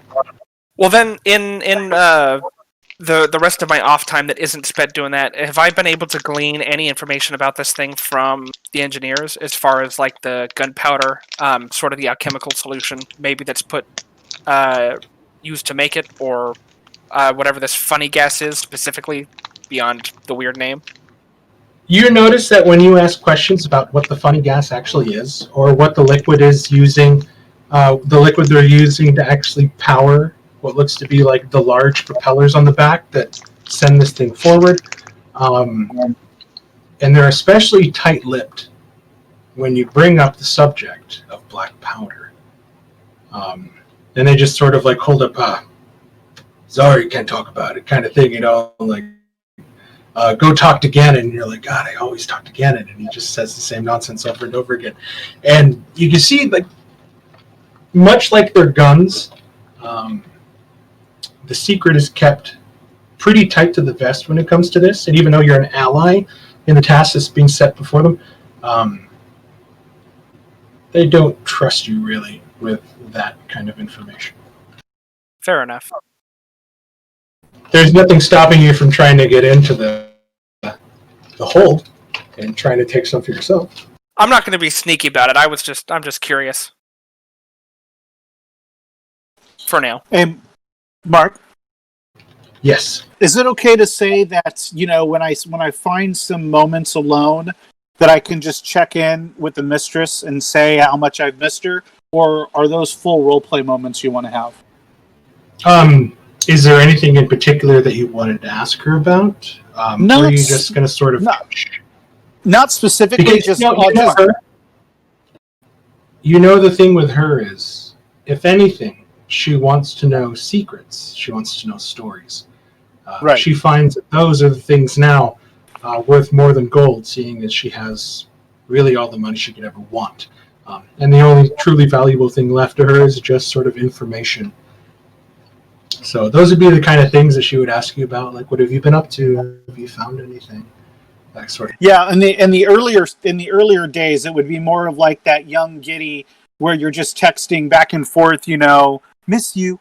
But then, yeah, I imagine she would be more enticing to get actual information, and then I would be opening up more and more with mainly just the journey that I've had since I've left, and the things that we've uncovered. And it's incredibly hard because you're finding that while this gift is incredibly thoughtful, that she would give this to you so you could speak with her, only being able to speak 25 words a day to her Right. is not enough. And you almost realize why she sent you this, so that you would almost do nothing except think of her nonstop about Oh, yeah. what you're going to try to fit in the next 25 words. Right. Yeah, no, exactly. And that's why I wanted to make sure that I explained that over the journey, I'm trying to, get my thoughts down into that, that like Twitter, you only have so many characters to say what you want to say. But leaving nothing out, I've got nothing to hide. I would never hide anything from mistress. Yep, no problem at all. Okay. If there's anything that you want to discuss in secret, like anything that you want to ask that you want to keep a secret, just send it to me in Messenger, and then I can reply. Yeah, and that's why I wanted to say, I'm taking the moments when everyone's out, being busy, doing their training. I am trying to be somewhat stealthy about my my love struck.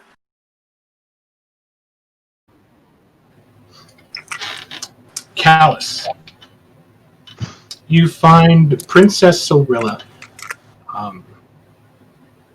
sort of sitting alone in a kind of closed, quartered room. You look inside and you see that there's actually like kind of a nice bed, a small writing desk, while still cramped. You can see that it's an actual ship's cabin made for an actual person to live in, and you can probably assume that this is her personal sort of quarters, and you can see that she's kind of sitting there looking over some papers and writing at the desk. You kind of knock at the door, and you see her turn around, and she takes off a pair of glasses. And, oh, please, Callus, is that right? Yes, that is me. Yes, my name is Alex. Is there anything I can help you with? He kind of wrings his hands. He says, like, well, I was wondering if I was going to ask you that myself, if there was anything that I could help you with. I myself, just fine. Just looking across some paperwork that needs to be done. How find you the Undestructible 2? She kind of smiles. Oh, it is a marvelous ship. It takes my breath away. Reminds me of the time I spent on the wall. I was on the wall. I was a gunnery sergeant, manned one of the big guns, you know. It's an honorable duty. Yes.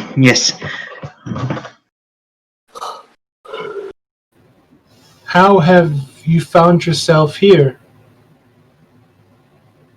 Well, not here per se, for that I know, but with this company of quite a mixed group. How come you are no longer at the wall?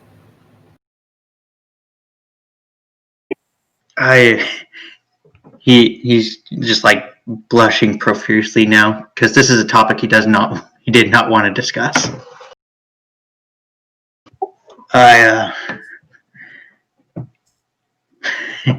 He is at a loss for words.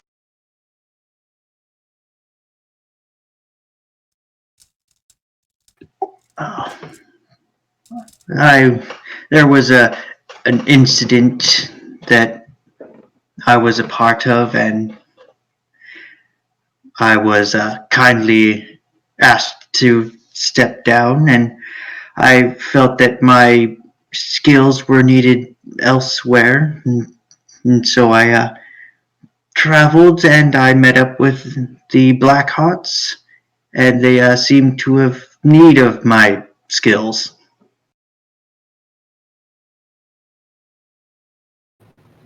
Well, whatever the case, I'm glad you're here. As am I. I feel for you and your clan, and if there's anything you need of me, I'm all yours. Thank you, Callus. I Truly appreciate that.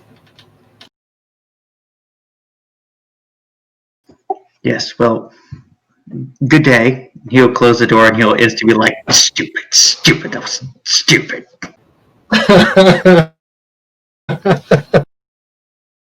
then he's going to go like swing his pickaxe. He's like, stupid, stupid.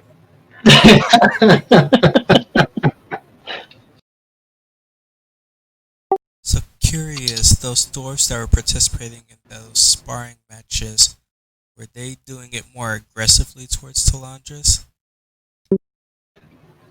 No, at first you saw them trying to see, like, hey, maybe I can best the elf. But as they truly started to take stock of what you're capable of with your swords, like even to the point to where you put one of your swords away and you were fighting them with only one, you're actually starting to garner kind of a respectable reputation with the people aboard. You're actually, and like there's certain times where you look up at the captain's helm and you see that General Cool Tolnhelm is up there with some of the other soldiers kind of watching, and you can catch some sort of nodding, like begrudgingly almost, in sort of acknowledgement of the group's kind of sword skills. And they're actually kind of welcoming the fact that the guards and the airmen aboard the ship are actually trying to train with you guys.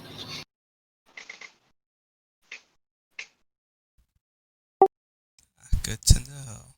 That'll bring a slight smile to Talandris.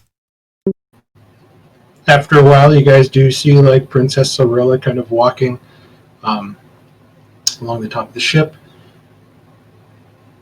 Everybody just kind of looking and kind of nodding in respect. She kind of comes up and just kind of has small conversations with each of you, just trying to get to know you. You see that she's a really, is contrite the right word? She's a very kind individual, and you can see that she's very genuine when she speaks to you all, and it's kind of a refreshing thing. Night on the 7th day closes. You guys begin to go to bed. Morning comes at a shock. You guys begin to hear the sounds of bells, ding ding ding ding ding ding ding ding ding ding ding ding ding ding ding ding, constantly sort of waking you up from your night's rest. Toril, you immediately begin to think this is the end. You're plummeting from the sky, and you have no idea, and you just hear outside the door of your long sort of cabin the sounds of just running feet back and forth. Eventually one stops at the door and begins to pound. All hands on deck! There's sort of, and everybody's just going, and the bells. I jump up out of bed and yell, "Are we crashing? Are we falling?" I will jump out of bed. No, it's a dragon. I immediately grab my blades and my bow and will rush to the deck. Okay. I will say a prayer and grab my stuff and follow everybody out onto the deck. I will Balthazar's attempt to following. put my armor on pretty quickly. Okay, I was waiting for that. I'm going to say... I was going to do that too. I'm going to say that you guys all sort of joined together. Oriana helping Lily into her splint armor, or her chainmail.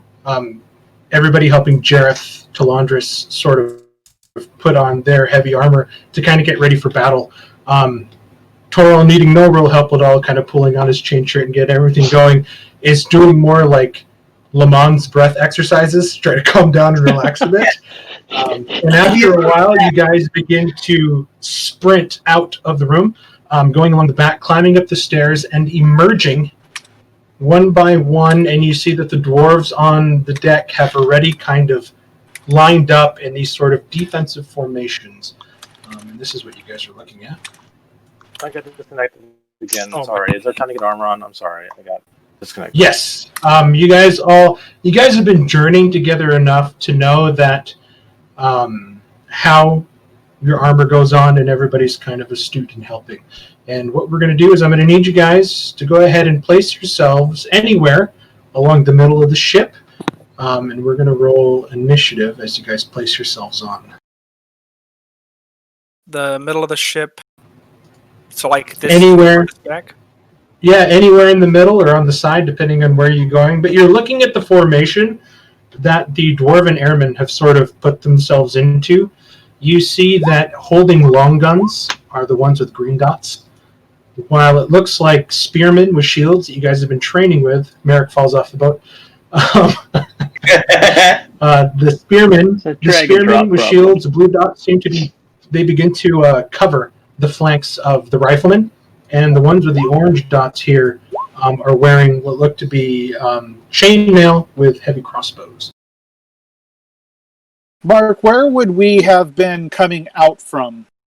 Like which stairway leads down to our... You guys would have been coming from this stairway in the back. Okay. So I'm going to stay close to that because I usually like to duck into cover if needed. So you guys are imagining the build of this. From this way down is like supplies and living quarters. And then from the lower hull, from the middle of the ship forward, is a lot of like the weapons cache holdings, the black powder cache and stashes, as well as like cannonballs and stuff like that.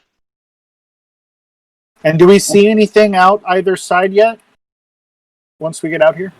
You guys see a lot of clouds, but as soon as you ask and yell, somebody yells out, "Wyverns!" Nice.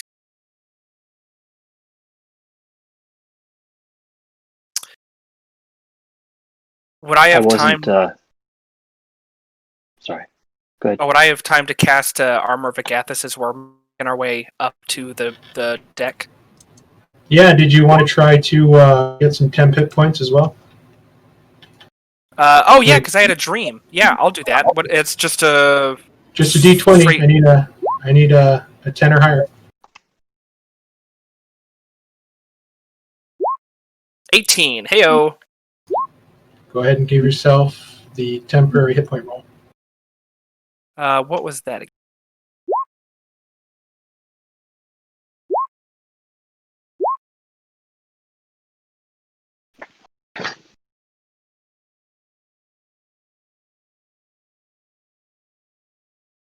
It's 4 plus.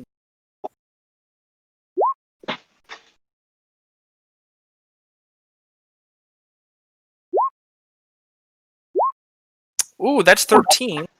Then I will. Oh shit! You know, if I have this, I will hold off on Armor if I get this because 10 hit points don't stack.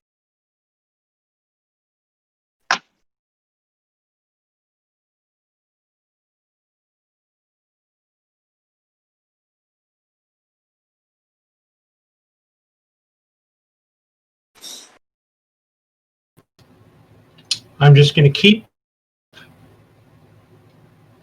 the Wyverns in. As you guys begin to look around, you see sort of streaking along the outer edges of the ship these large dragon-like shapes. And as some of them bank, you see sort of riding them like Na'vi are these kind of gray-skinned orcs, like holding on to like these very primitive-looking saddles. And if riding on the ship, Toril, gave you vertigo, watching these crazy mofos riding on these wyverns is kind of making you turn green a little bit. Yeah, that's insane. Although, in ancient times, the elves used to ride dragons, and I am half-elven, so I guess I could see it. I mean, I trust a creature that naturally flies more than a metal ship that doesn't naturally. I forgot to put Ganon in the initiative. Oh, I should be. Yeah, Lily's going to be asking the same thing, Callus. She has no ranged attacks. She doesn't have a crossbow or a bow or anything on her character sheet, so she's looking for cannon to man or something to fire. Yeah, I only have 4 javelins, and I don't want to throw them off because I'll lose them. Yeah. Are you sure? You might hit a wyvern. Never know until you try. What the hell is happening here? Yeah, Alice is actually pretty good with his javelins. Mark, out of What is curiosity on your map, what are the chains that are in the 4 corners? I think those go up to the balloons. Yeah, These that's what I go was up wondering. to the balloons, Okay. and they're also the same. There's like cargo netting coming out of them that you noticed before. That's sort of made of steel cable, and those are what the other airmen rode up to kind of get onto the cannons that are up on the actual dirigible like balloon. Okay.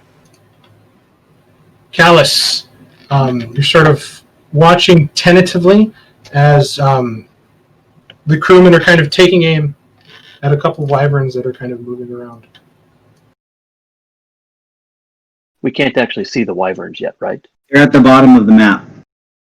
Oh, okay. I didn't scroll down. So, Mark, if there's any spare flintlocks or rifles that I could use?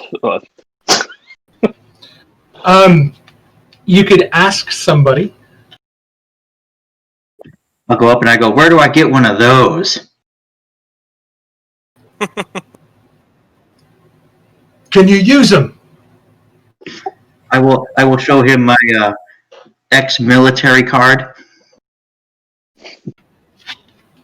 He'll throw you his.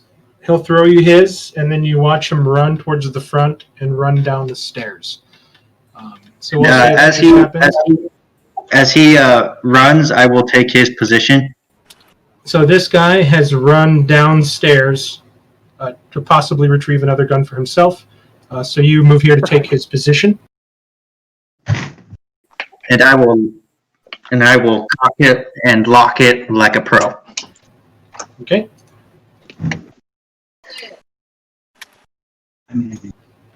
This wyvern comes streaking in.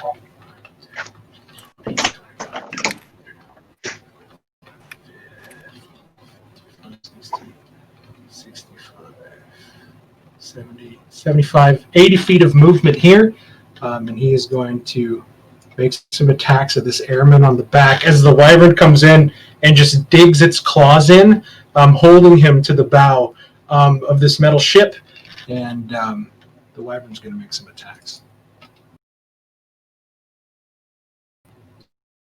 It's going to reach out with his neck to bite. Ooh, missing with an 8. Next attack at that wyvern, it's advantage, and now he's going to whip around his tail and try to sting him. Hitting with a 22. Absolutely digging into this dwarf who is resistant to this, so he's going to try to make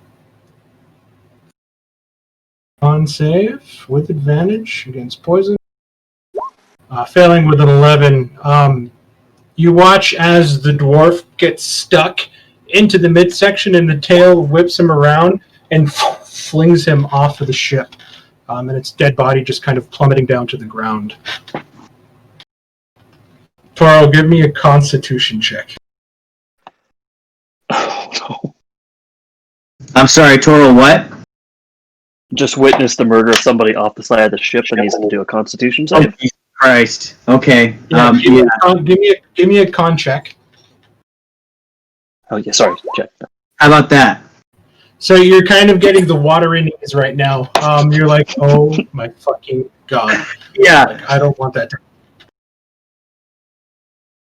Yeah, that's the most terrifying. My every fear has just came to realization. Total Lily. All right, Lily is kind of in the same boat as Callus. She has a longsword and a bunch of smiting powers. Doesn't have anything that can really root out creatures, but she has a fighting spirit. So she wants to. Well, I guess if it's going to make itself on the ship, she'll move 5, 10, 15, 20, 25, 30.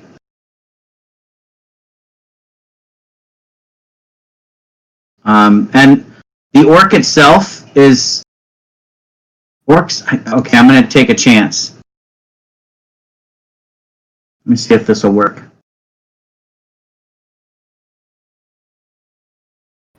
Oh, sorry, Callus. Let me send that to you.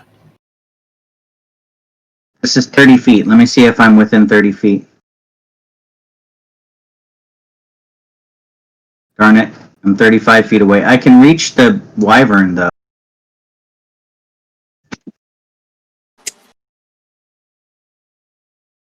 Yeah, I'm going to do this.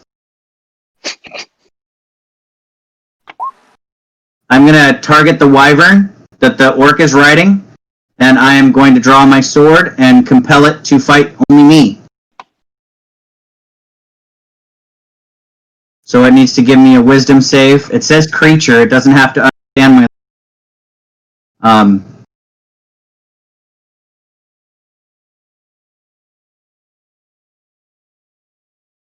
Whereas command does require a language, but compelled duel does not. And you said you're doing the wyvern? Yeah, because I can't quite... I'm just out of range of the orc. But the wyvern... Oddly enough, for some reason, the wyvern has a +1 to wisdom. So we'll see what happens. That's one wise wyvern. 16. The sort of bestial nature of it kind of looks at you, and there's this sort of cunning in its eyes as it's sort of like looking at you and then looking at all these teeny tiny dwarves of which one you just killed. All right, I've got my sword and shield out. I tried to compel it to fight me, and it resisted. I'm ready to defend another dwarf if something should come close. I'll end my turn. Merrick. Okay. I'm on. Okay. I need to move to here. If I can do that unencumbered, I don't know if there's anything I have to run through. If not, I can come back a little ways. So you would have to go to here and then up the stairs. Okay. So think of this as like a pirate ship, to where there's the steps that lead up to the helm, and then there's another set of steps up here that lead up towards the engine area. Okay. I just want to try to get to like here or here, however the farthest I can. I don't. You can use the arrow keys to move yourself 5 feet at a time. Make sure you have the movement to do it. Okay. One. Don't forget your movement speed is 10 feet faster. So there's 55 feet I've, here if you use your bonus action to dash. If you're Okay, trying to yeah, get let's to do this that. area. I just try to get close enough to be within 90 feet of the people. Just note that if you're up here, this engine is definitely taller than you, so you have no sight. To Yeah, these I was guys, hoping but it was you can blocking me definitely from the start to wyvern see- on the other side. Yeah, you can definitely So- start to see the wyverns gaining ground. All right. And so from here, I have 90 feet. I know I won't hit the other one. I'm going to cast Sleep. Okay. Go ahead and cast your sleep spell.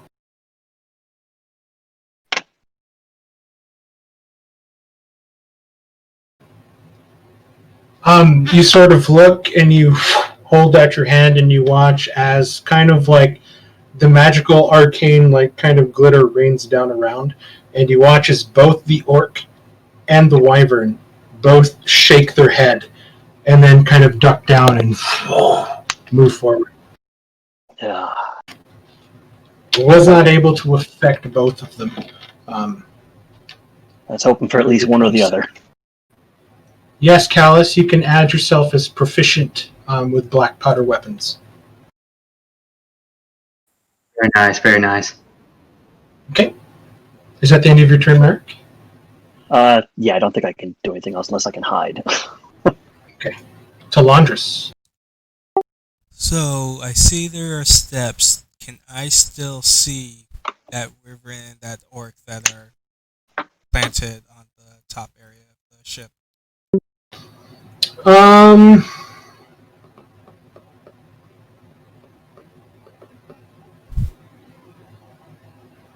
I'll say yes, but I'll give it half cover.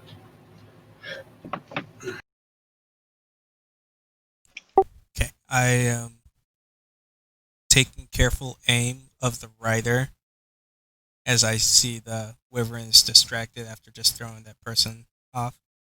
I'm going to try and shoot him off the wyvern. Okay.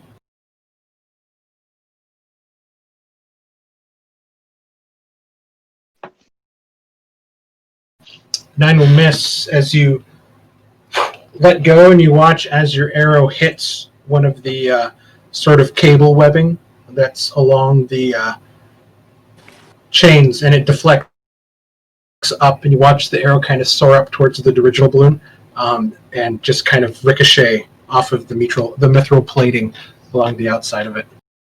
I'll move a little closer as I pull a second arrow out, and I'll take a second shot after I move 30 feet closer.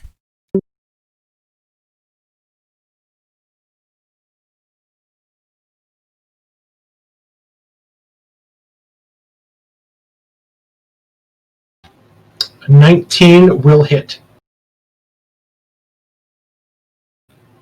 Take the 5 piercing. You watch as your arrow shaft embed right into its shoulder.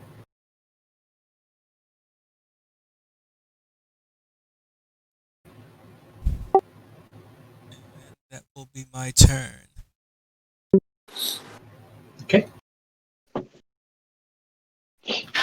This one here, 5, 10, 15, 20, 25, 30, 35, 40, 45, 50, 55, 60, 65, 70, 75 to here. It's going to make a bite attack at Merrick. A sting attack at the little dwarf. And actually, you know what? The wyvern isn't going to attack.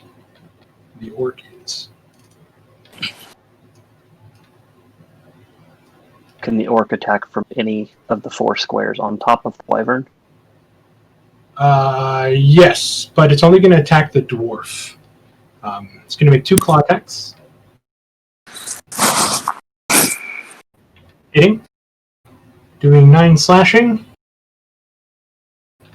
Hitting. No, he misses. You watch Mericus, the dwarf in front of you, is on death's bed. I don't think there's anything I can do to help. You watch as Ganon pulls up like a leather strap, and with a hook, sets it on top of the wheel. He's like, "Don't touch it, Missy!" As he walks by Lily, and he's going to go 5, 10, 15, 20, 25 to here, and he's going to draw out both guns, and he's going to start blasting some fools.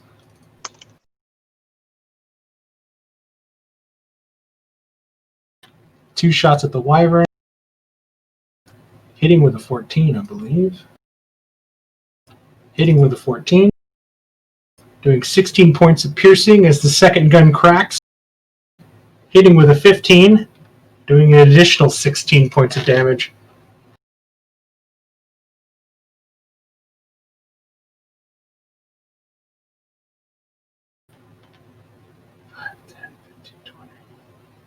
Okay. And he's just going to stand there, kind of like Captain Morgan leg on one of the edges, like holding out both of his revolvers. Oriana. Just to help you out, Mark, I believe there is advantage on that wyvern. Oh. Let me roll an advantage. 22. I forgot all about that. I'll take that off. Oriana. I shall.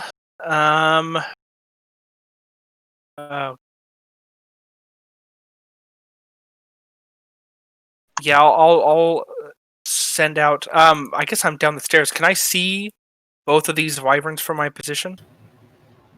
I'll say yeah. Cool. I will twin a firebolt at both of them. Okay. Go ahead and make your attack. 22 22 hits. for 11 fire damage. And another 22 for 15. Oh my god. So neither Ganon or the princess are on the bridge, are they? No, the princess is not up top, as you notice, but Ganon, he is. Okay. Not one to miss a fight. Oriana, is that the end of your turn? Okay. Yeah, I don't think I have a bonus action. So yeah, I will end my turn. Am I able to get behind some sort of cover if I move down to the other side of the stairs? Yeah, if you move there, you have about a 5-foot cleft that you can duck behind for cover. Perfect. I will do that. Balthazar. Analyzing the situation that these wyverns are coming in and landing on the back of the ship, I do notice, or do I notice that there's two more back there flying in on us? From where you currently are, no. You would have to move to the edge of the ship and look out, and you will be able to see one or the other. Unless you get all the way to the back of the ship, then you'll be able to see. But currently, right now, there's about 5 feet of stairs up, and then another 5 feet of stairs up. So you're kind of looking up at an angle. Yeah, I didn't know if they were like above us coming in, or if they're like eye level with the ship coming right at us. You know what I mean? They're about eye level, sort of coming in Okay. from behind. And they were trying to be sneaky, but they didn't get past my passive perception roll. Okay. So I'm going to assume I don't know they're there. I am going to go ahead and I will just let's go a Scorching Ray on Wyvern that's been taking damage. I don't see a color dot, so I'm just selecting them. The one on the right.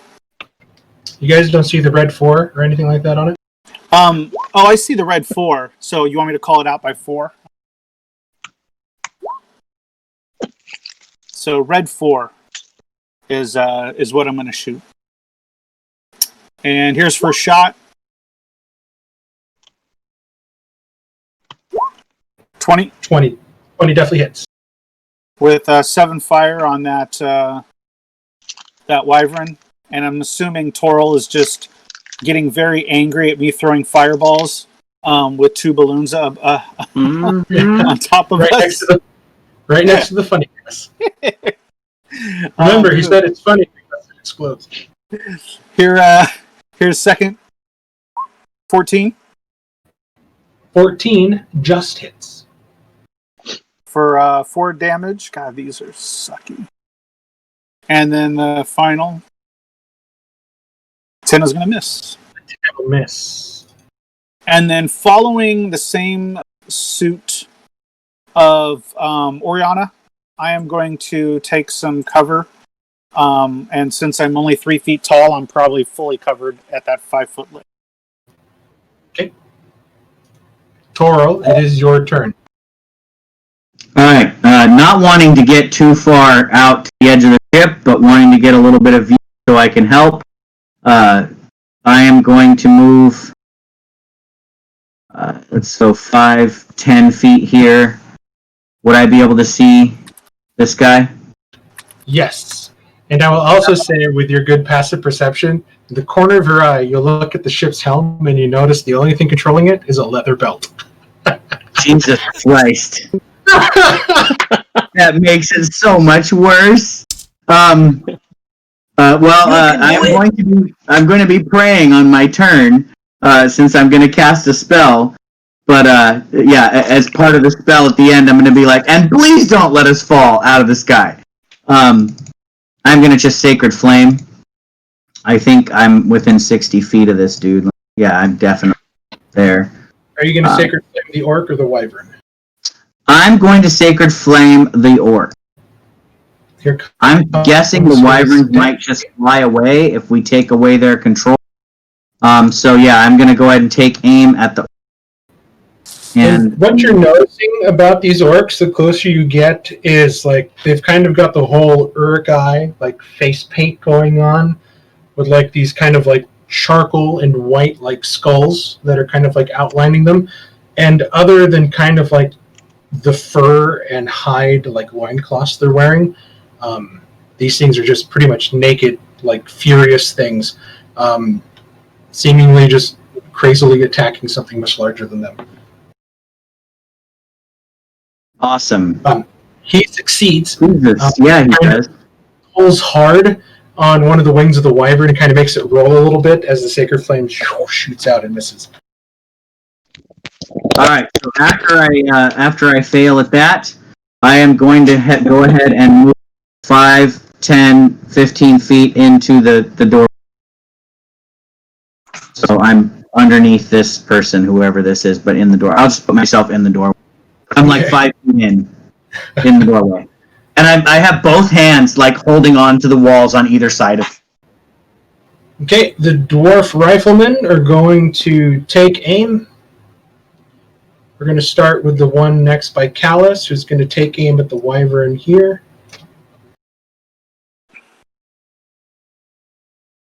Sorry, that should be normal. The 17 will still hit. It does 10 piercing.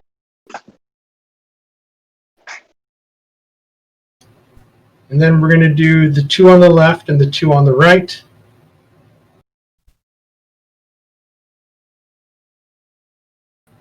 Missing and hitting, doing 14.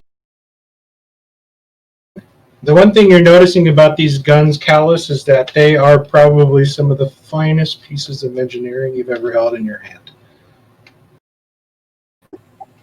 I'm like appalled at all the fingerprints I'm leaving on this weapon. Ooh, this guy had a misfire, so his gun is jammed. But this guy just hit with a 13, doing 17.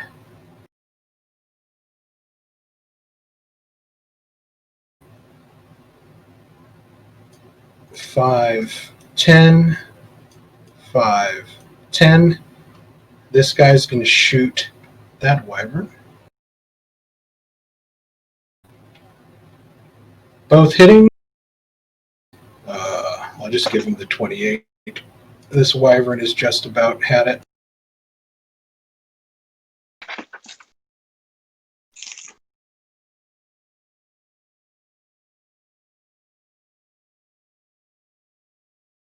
Just like staccato pops. Poof, poof, poof, poof, poof, poof. He watches they all sort of just take aim and just lay into the wyverns, and then you see them sort of crack the rifle open, taking out a cartridge, and then putting in another one to reload it. Jareth. Okay. I'm gonna, since these guys look like they're being well taken care of, I'm gonna actually move to a defensive position over with these guys in case something comes to attack over here for now. And then I'm going to, for my bonus action, I'm going to invoke the spear and the rod into a spear. So it'll transform into a spear. And for my main action, I'm correct me if I'm wrong, but I read that the description of the shield, if I give myself temporary hit points, that will still activate the shield. It mentions about having temporary hit points. Is that true or not? It has to be temporary hit points granted by the shield.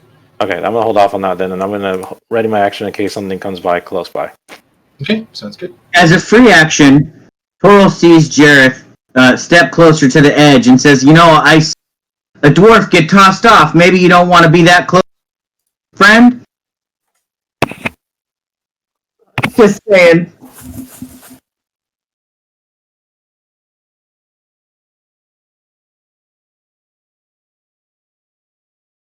Oh, no reply. Am I muted? What? Can you guys hear me? I'm not gonna let the dwarf No, I heard you. off. It's going to double move. 5, 10. Yeah, I'm gonna watch one of those wyverns grab you and pull you right off the 25, ship. 30, 35, 40. That's why they get back up. 45, and he watches this wyvern come crashing to a halt, skidding, and you hear the nails and talons dragging across the metal surface of the ship, just as it comes to a halt, like wings out, neck like moving back and forth right in front of Talandris.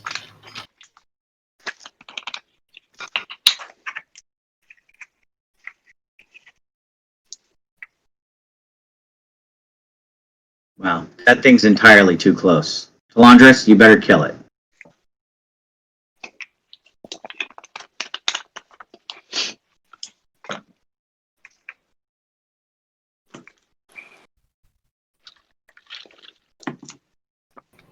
Okay, it's only going to make one attack, and it's going to make an attack at Ganon with its stinger. Is it Missing with an 11. is it flying, or did it land on that little motor thing?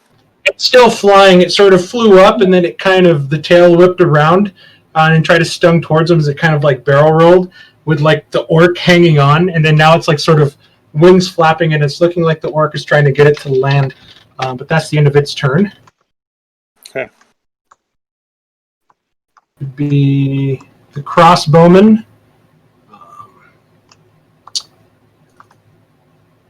Crossbows have a range of not 5 feet.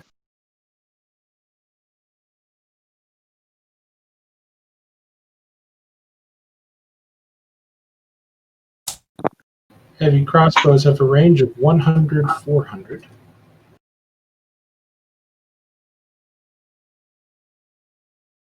They're going to make they're going to make an attack with disadvantage. Actually, no, they're going to make an attack because I forgot this guy's there. So they're going to attack this one that landed. So here comes the first crossbow. Hitting with a 16, second crossbow. Hitting with a 22. Total of 16 damage.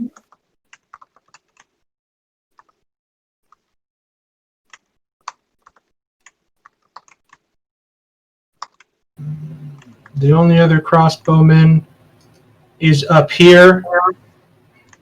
He's going to drop his crossbow. And he's going to pull the spear on his back, and he's going to make a one-handed spear attack at the Savage Claw orc. Missing with a 13.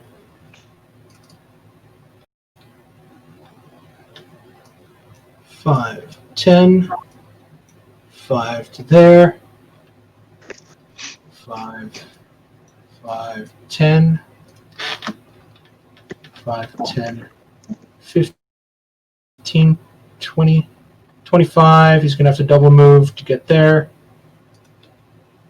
5, 10, 15, 20 to there. These guys are going to stay where they're at in a defensive position. So we have 2 attacks against the wyverns down there.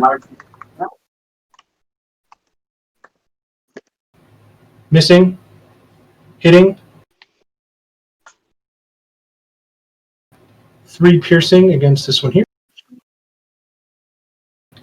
4 spear attacks. 2 spear attacks against the wyvern. 2 spear attacks against the orc. Here comes the spear attacks against the wyvern. Hitting with the 13 in both. Total of 9.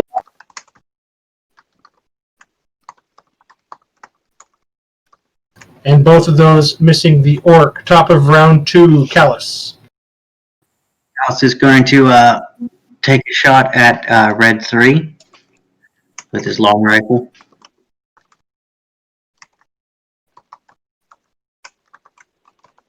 .22 hits. Nice. 13. Which one was that against? The wyvern and the orc? I'm going to attack the wyvern. And then I'm going to pull out a cartridge and start reloading. Okay. This guy here is going to use half of his movement to dismount. He's going to run forward. He's going to make 2 attacks against this spearman.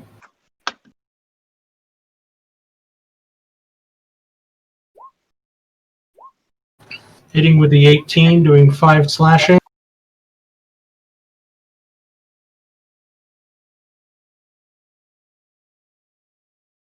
The wyvern now, moving forward to here, is going to bite at blue 6.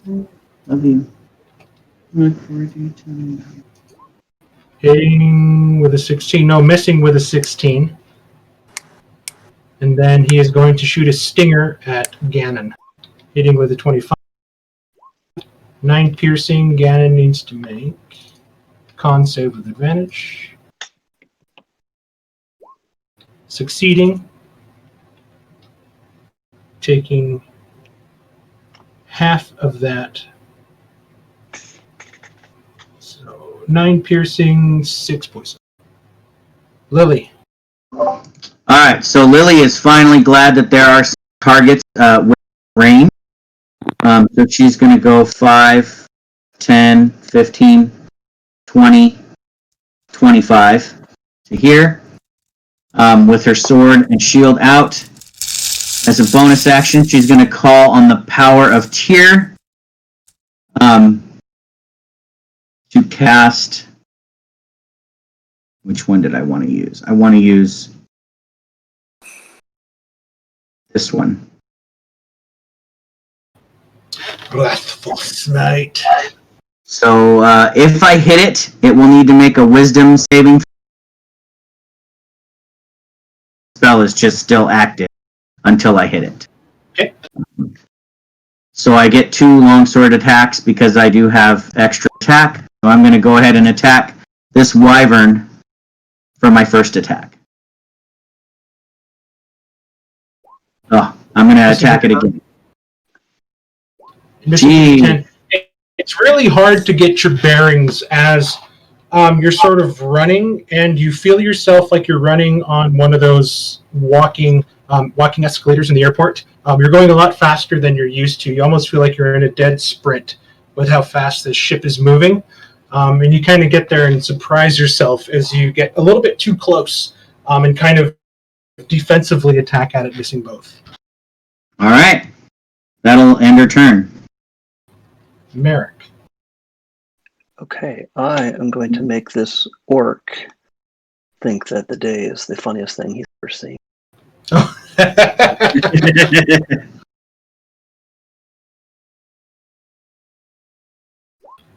Okay, here comes. Where's this wisdom save? He has nothing special for this. He does not have anything special for this. So here comes his wisdom save. It's actually quite wise. An 18. Oh, Yep.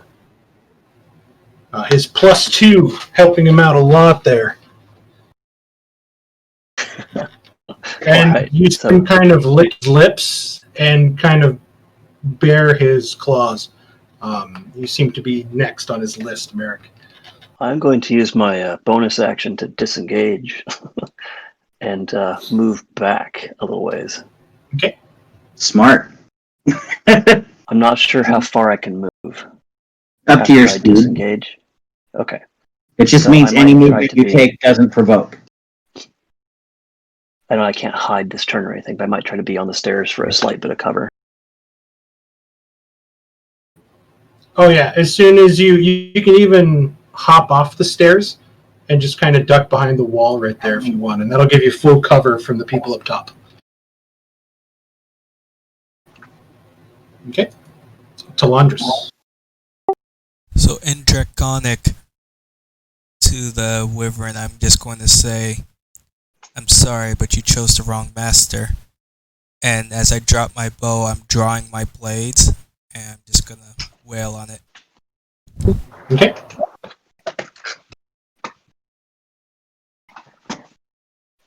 Do you have the 2-weapon fighting feat? Yes. 17 hits. Second swing. 19 hits.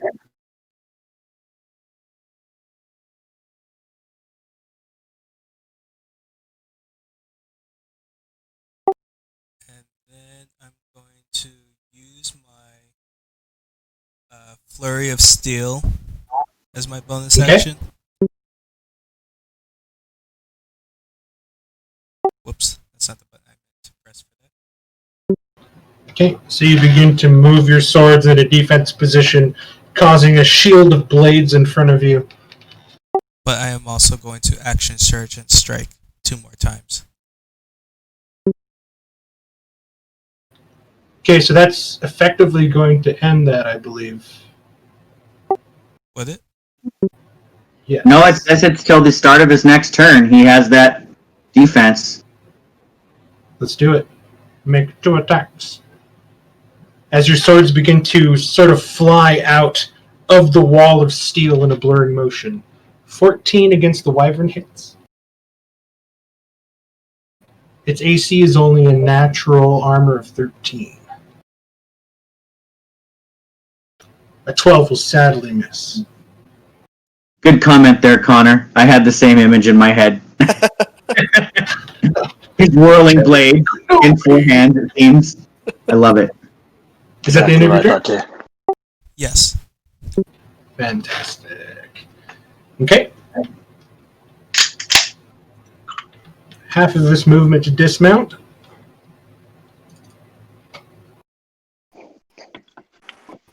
Well, multi-attack.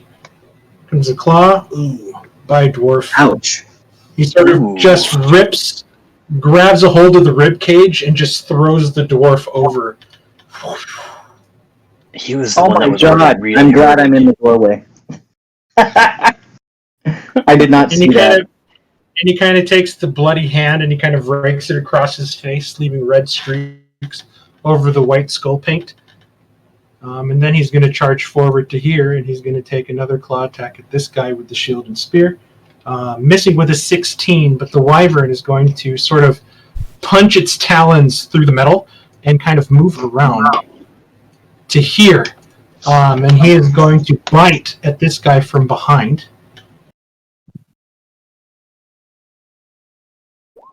Hitting with a 20. Doing 10 points of piercing damage.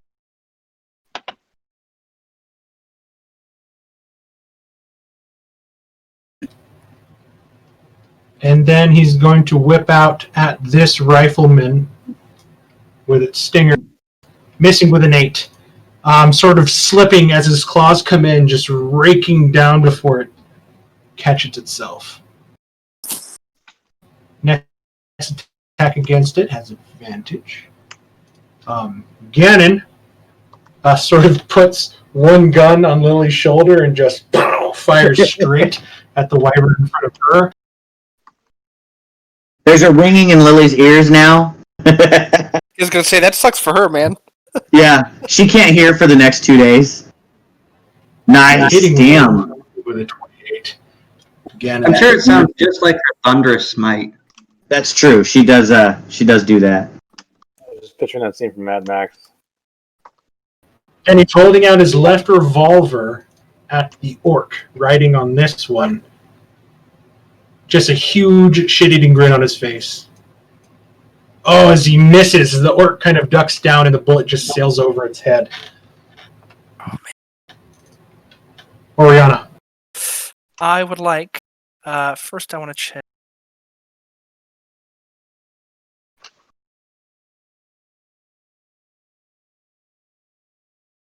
Okay. What I would like to do is hop up on these stairs, trying to avoid the wyvern range. And I'm assuming from here, can I see the center point of that shatter circle? Yes, you can. Then I would like to cast Shatter on those 3.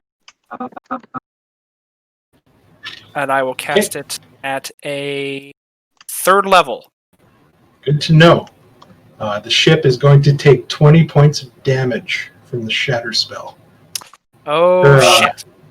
19 points of damage from the shatter spell. I did not think of that. Oh my god. It is made of metal. It takes double that. I didn't think of that at all. Don't worry, this is the Undestructible 2. Lot We're stronger. going to find out.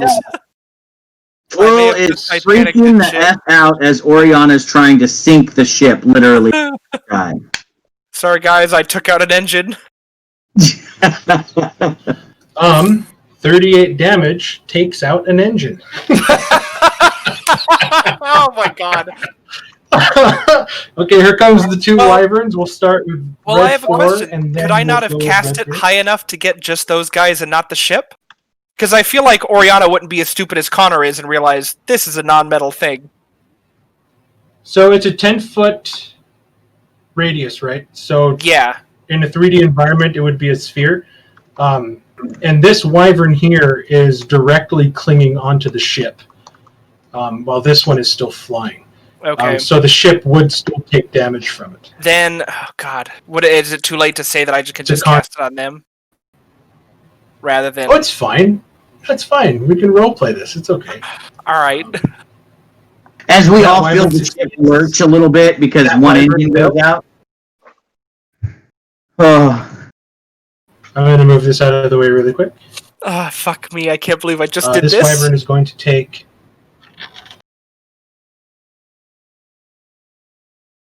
9 points of damage. This one is going to take the full 19. And then here comes the Savage Claw Orc. His con save. He doesn't have any bonuses to this. He succeeds. He'll take half, right? Succeeded. So he'll take 9. Well, that was not worth it in any way, shape, or form. God damn it. And you hear Gavin, what the fuck are you doing to my ship? The engine doesn't have thoughts or feelings. Inconsequential. Oh, fuck. Are you going to move down back to your hidden position? Or try to? Yes, I will, and I will do so in extreme embarrassment. Balthazar. You're watching this engine here. You can see the smoke beginning to trail from it as the ship kind of begins to list a little bit. Those of you that can see the helmsman's wheel begins to watch the wheel kind of turn and begin to strain at the leather belt that was acting as the cruise control. Mark, where is that helmsman wheel from where I'm at? It's directly above you. Okay. I just feel the ship lilt to the side, right? As I'm gripping the wall for dear life. Yeah, you're beginning to feel the ship like list almost to one side. Like it's very noticeable, like the G-force. Even though it's minimal, you can definitely feel it begin to turn as one of the engines is kind of lifting up a little bit, causing an angle on the deck. Egads. Okay. Mark, can you, since Oriana stepped away, can you remove Shatter? Well, it's out of the way.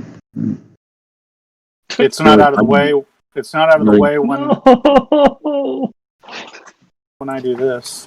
So the engine's smoking. When I do this, oh, I love it. Fucking love it. Okay, yeah, unfortunately, Dwarf Blue Dot 6 is gonna get to see my dancing ladies. Now you can choose, can't you? You can choose who gets affected. Sure. Each creature in the area who sees the pattern must make a wisdom saving throw. We can't choose. Oh, okay. So All right. Well, let me post it.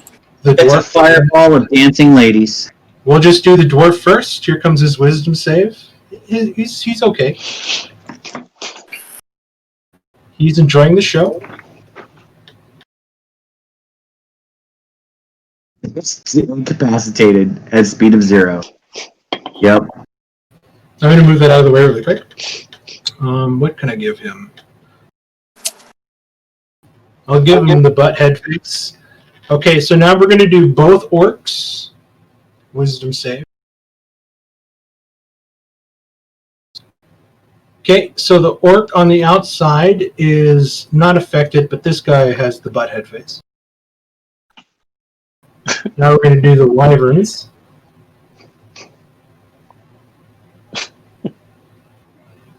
Please don't incapacitate our friends and no one else. Both the wyverns fail. And Mark, why I wanted to ask that question originally, if that one was flying, it just drops. That's why I tried to put the other one to sleep. On a failed save, the creature becomes charmed for the duration. It's Yeah, incapacitated. the key word is its speed becomes 0. If a flying creature's speed ever becomes 0, it immediately falls. Unless it has hover. Correct, unless it has hover, like it goes. But we're also moving at like 60 feet every 6 seconds. Yeah, literally, that thing falls like a Wyvern. Okay, I'm going to give this Savage Claw a dexterity saving throw. leap off the wyvern and this grab is- the ship. This has got to be a high. Makes it. come on. He All either right. lands on the ship, burning engine. Oh, that's You watch him as he like Terminator jumps and he goes "Roar," when he lands right next to Bobby. No, he jumps off. He jumps off and he lands. Let me move him to the front. He lands on the back of this one as this guy just begins to be left in the dust as it just sort of like falls asleep and just begins to just Yeah, It's it's plummet to the earth. That's what I tried to do. I wanted to make one fall. from a but mile not first. from a mile up. Oh my god. It's gonna probably wake up before it hits the ground. I don't know how long. Is it 1 minute? It says it's the duration until it takes damage. So it won't wake up until it hits the floor. Yeah, but the duration is a duration. It's like 1 minute or something. Let's see. Or 1 minute. battle. Yeah. Yeah, concentration up to one. No, that's my. Well, yeah, one. So it will wake up right before it hits the ground. Because in D&D you fall 500 feet per round. So 5,000 round when. It'll wake up at 280 feet. Yep. It won't be worth it. It won't be worth it for him, but he's definitely out of the fight, so I'm going to move him Yep. back. He can't catch up. At the speed he'll be falling when he wakes up. Balthazar, is it the end of your turn? We'll just keep the dancing ladies up for fun. Okay. Well, they have to. Oh, I totally Yeah, I forgot mean- they were ladies. Yeah, I guess the things are incapacitated until they take damage or get shook. Yeah, that's going to be the end of my turn. I am not going to go anywhere. I'm going to go ahead and stay at. No, once again, Balthazar. That was a very good turn. Toro. All right, so I'm feeling like this wyvern has landed in front of me, and that's a good thing. Because I don't have to get to the edge of the ship and fight Like it. a gift from Paylor. Like a gift from Paylor. I am going to cast a spell surrounding myself in an aura of holy radiance out to 30 feet. Anybody within 30, I should put an aura on me. Mark, you might have to make it to everybody. You should have it on your sheet. I don't have that one on my sheet. You should. I have Spirit Guardians. I'm not casting Spirit Guardians.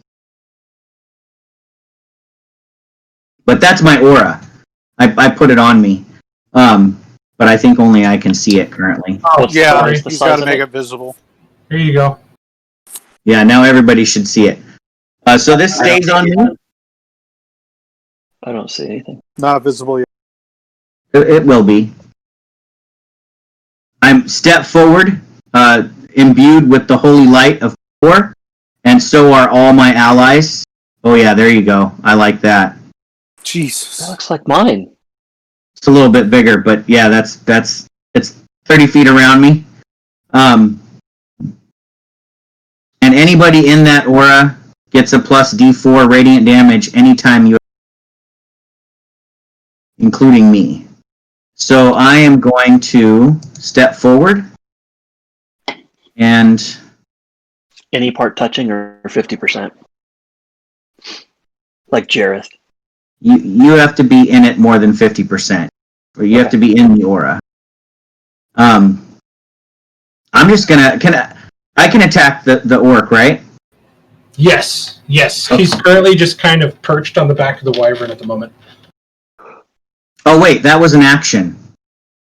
So yeah, I can't attack him. It's an action to summon the mantle.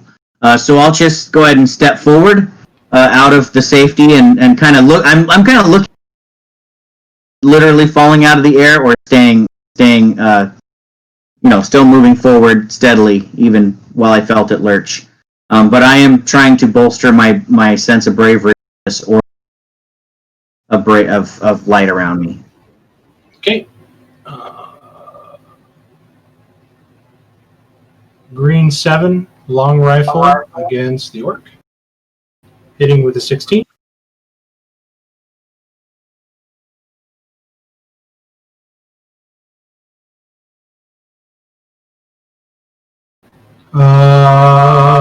Three shots with the rifles against the wyvern. Green 4 is going to spend his action to fix his gun. Miss. Hit. Miss.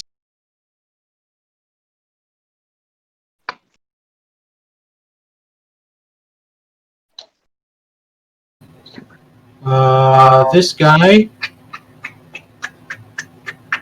This guy's going to chance it. He's going to move 5 feet back.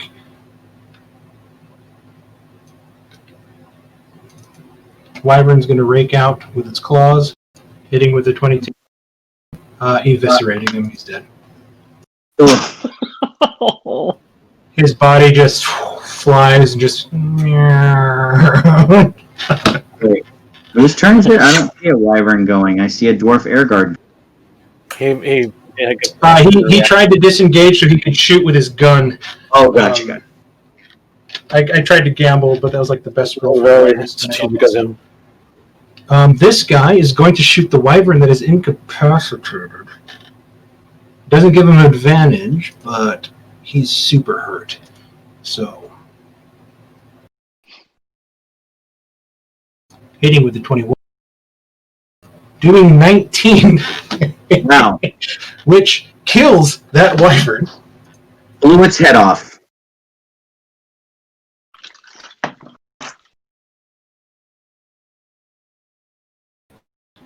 The savage orc needs to make another dexterity saving throw. Succeeds with a 13 to jump onto the ship. As the wyvern, this one falls dead. And that is all the riflemen. Jareth. Yeah, I can finally go. Yeah, I'm gonna move to engage this one wyvern. I'm gonna move here, and then I'm going to basically attack it twice. Sounds good.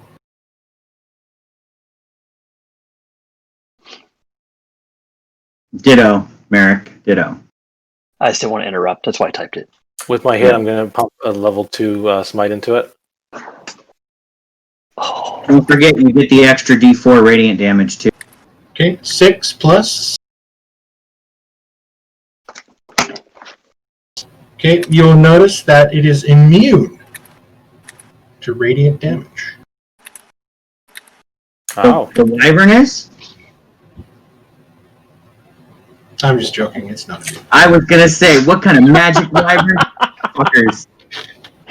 It's the funny guess. I rolled a 1d4 Go ahead and roll your for the roll. D4. make Toro feel scared and impotent.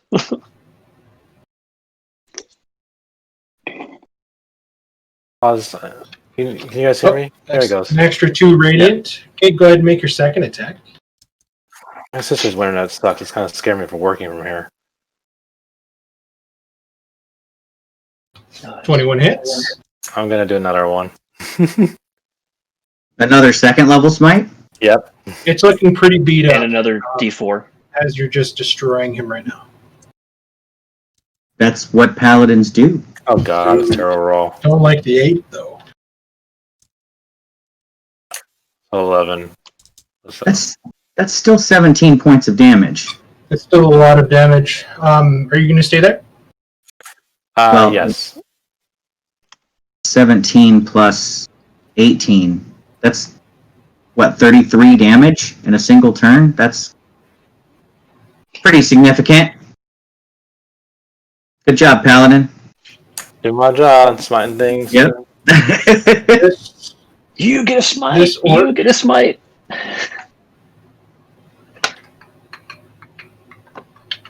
this orc is going to attack the dwarf, hitting with a 7. 7. Ooh, missing with a 5. Oh, he is granting to us now. Thank you. That's not what I wanted. No, that's great. Sure, that worked. He killed himself. Sweet. Seppuku. Okay, and the wyvern is going to make 2 attacks at Talandris.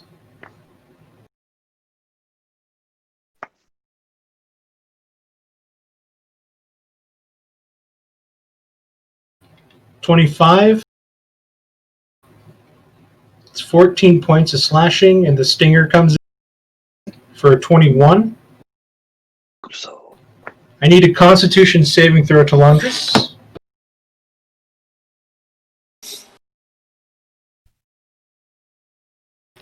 Ooh, good roll. So you're going to take 10 points of piercing and 11 points of poison damage as the stinger sort of finds a weak spot in the scale and then comes out as it sort of like looks at you in the challenge that you made when you spoke to it in Draconic. Is that potion retroactive, Delandris? It's a good thing we gave you that potion, but that's This 35 guy is damage in a single turn. Ouch. Yeah. This guy is going to This guy's going to punch Red 4 in the back of the head.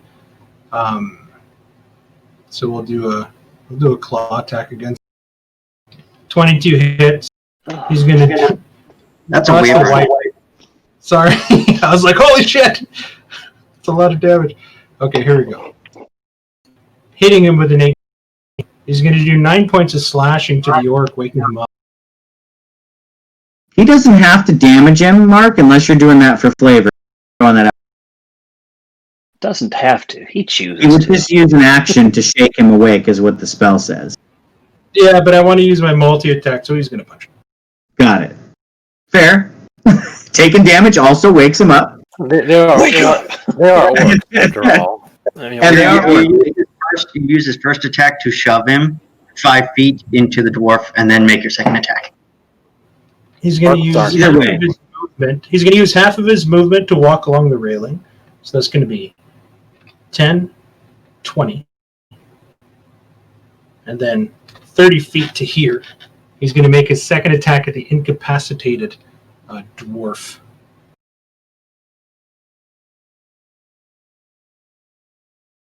Hitting with the 7, doing 5 points of slashing. Wouldn't you have advantage if he's incapacitated? No, incapacitated doesn't grant advantage. Oh, it just means you kind of can't a take weird- actions or reactions. You're right. Not asleep. I think only stunned, paralyzed, and unconscious. Unconscious. Yeah.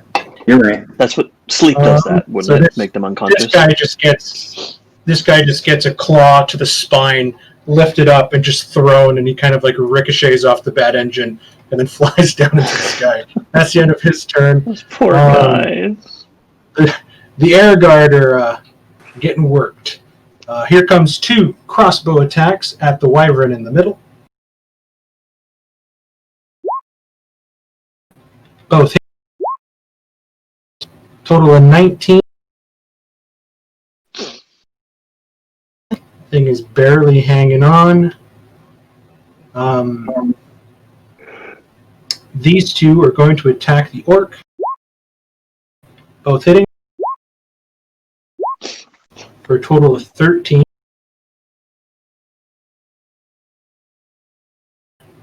And that's all of my crossbowmen that are still alive. Now the surviving spearman. Oh, this guy's on his last legs. He's going to make a spear attack at the orc. Hitting. Doing 4 points.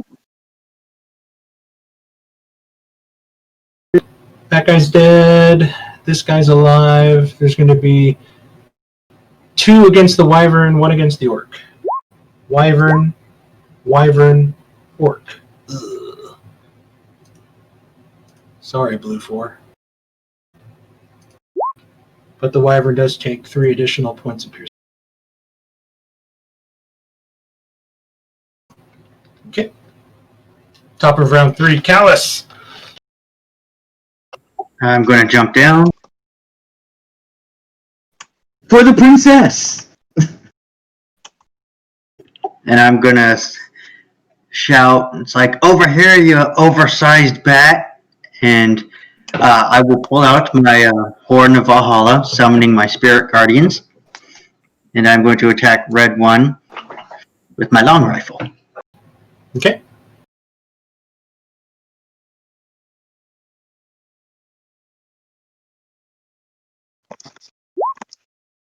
$14 hits. That kind of sucks. I was hoping for a crit on that one. For 8.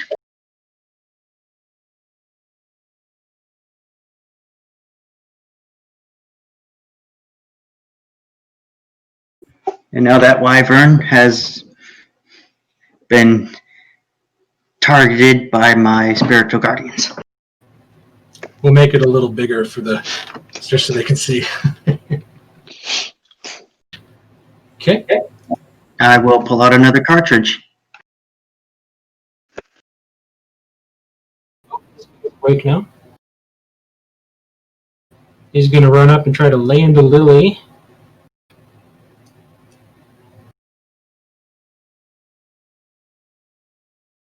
Two claw attacks against Lily.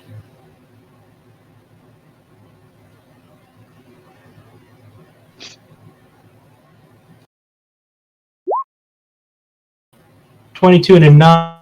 That 22 will hit hit. him, doing a grand total of 4 slashing. Lily's armor is quite stout.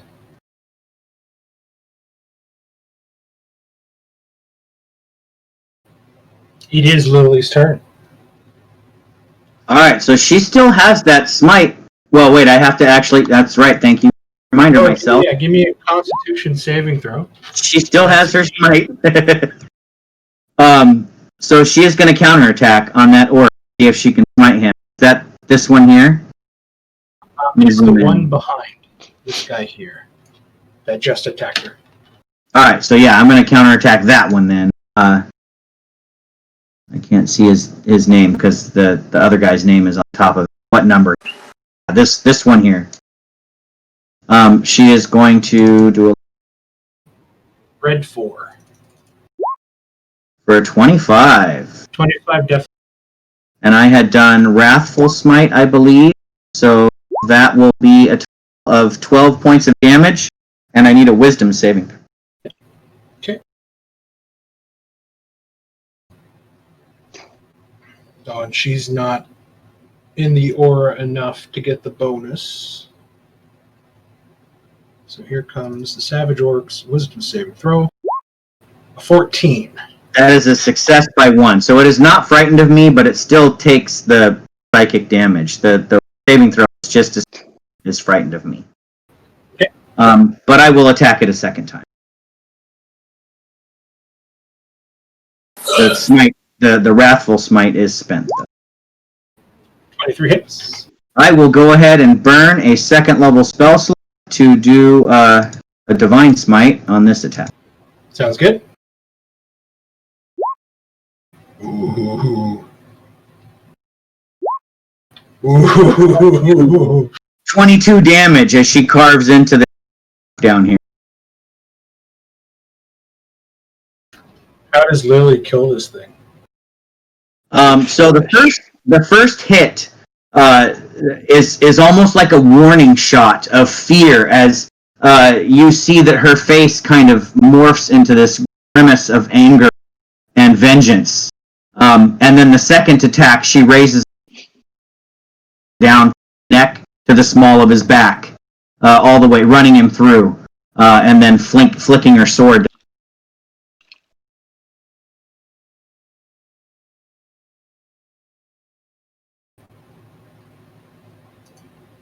And this guy, just to join the party, flies off the ship.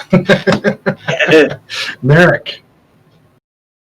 So, when I ran down here, I don't know if full cover gives me being hidden. Can I sneak attack at this point, or do I need to have been able to hide first? Give me a stealth check with advantage.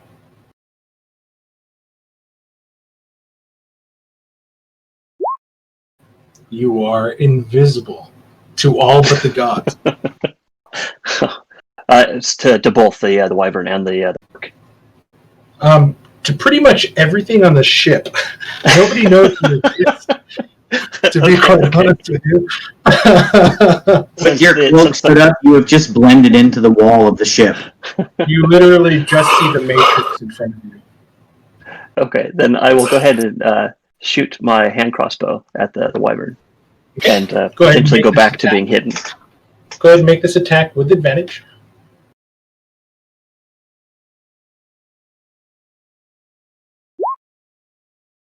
Oh, what the balls. The 11 is going to miss. Okay. One more level, Merrick, and that'll never happen again. Okay, do I need to reroll to hide? Well, no, I can give my +10 to allies when they miss as my channel divinity. So you would have gotten a 21. Oh, okay. Yeah, you okay. can move. You can move and then make another hide check. Do I have to move?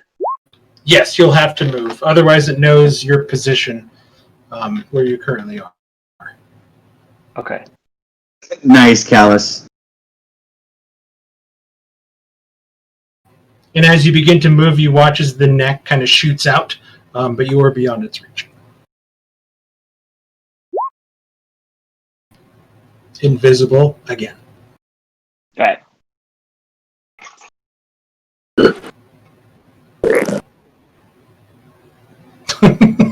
Excuse you, Delondris. I jumped up and threw a chopstick at him and ran and hid. I'm going to attempt to finish off this wyvern.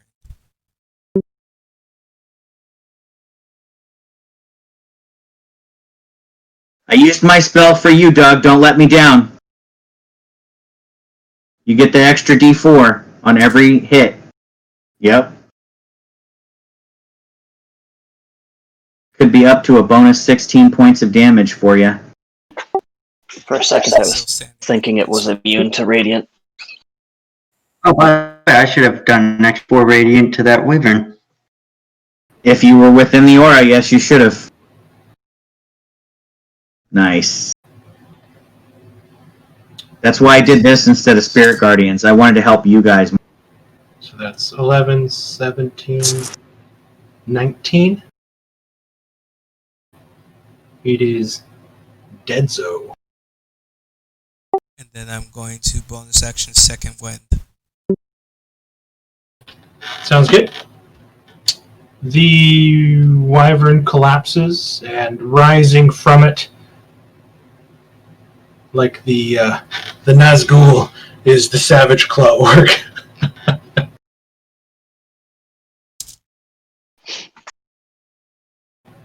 This guy is going to make a claw attack.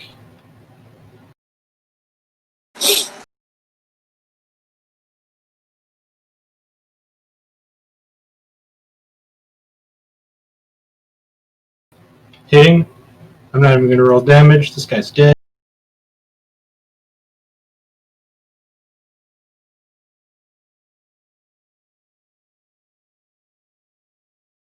Knocking him off the ship, flying. York is going to use 5. Then he's going to use half his movement to mount. And as a free action, the wyvern is going to let go, and they're just going to plummet away.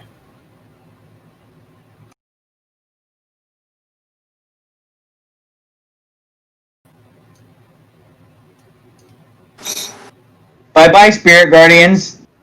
Or Spirit Ancestor Guardian. That thing is so big. Whee! And this guy just starts falling away as the Spirit Guardians are harassing the shit out of both of them now. And I'll move that back to there, right there. That's where it was. Are they that's the end gone? of its turn. Yeah. Or would they still be within that range? I mean, they're plummeting. So, because it was a free action just to let go and drop. So they're plummeting to 500. But we'll do something fun on your turn if you want to try to attack it. Ganon, you know what? He's just going to try to attack at disadvantage. Don't you do it, Jareth. We're almost done. Okay, I'll wait. You're almost up in initiative. I have my turn planned already. I know what I'm... Even at disadvantage, you fucking blast this guy. For 25.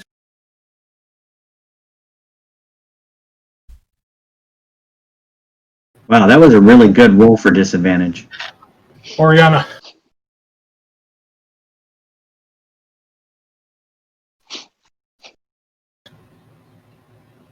Connor?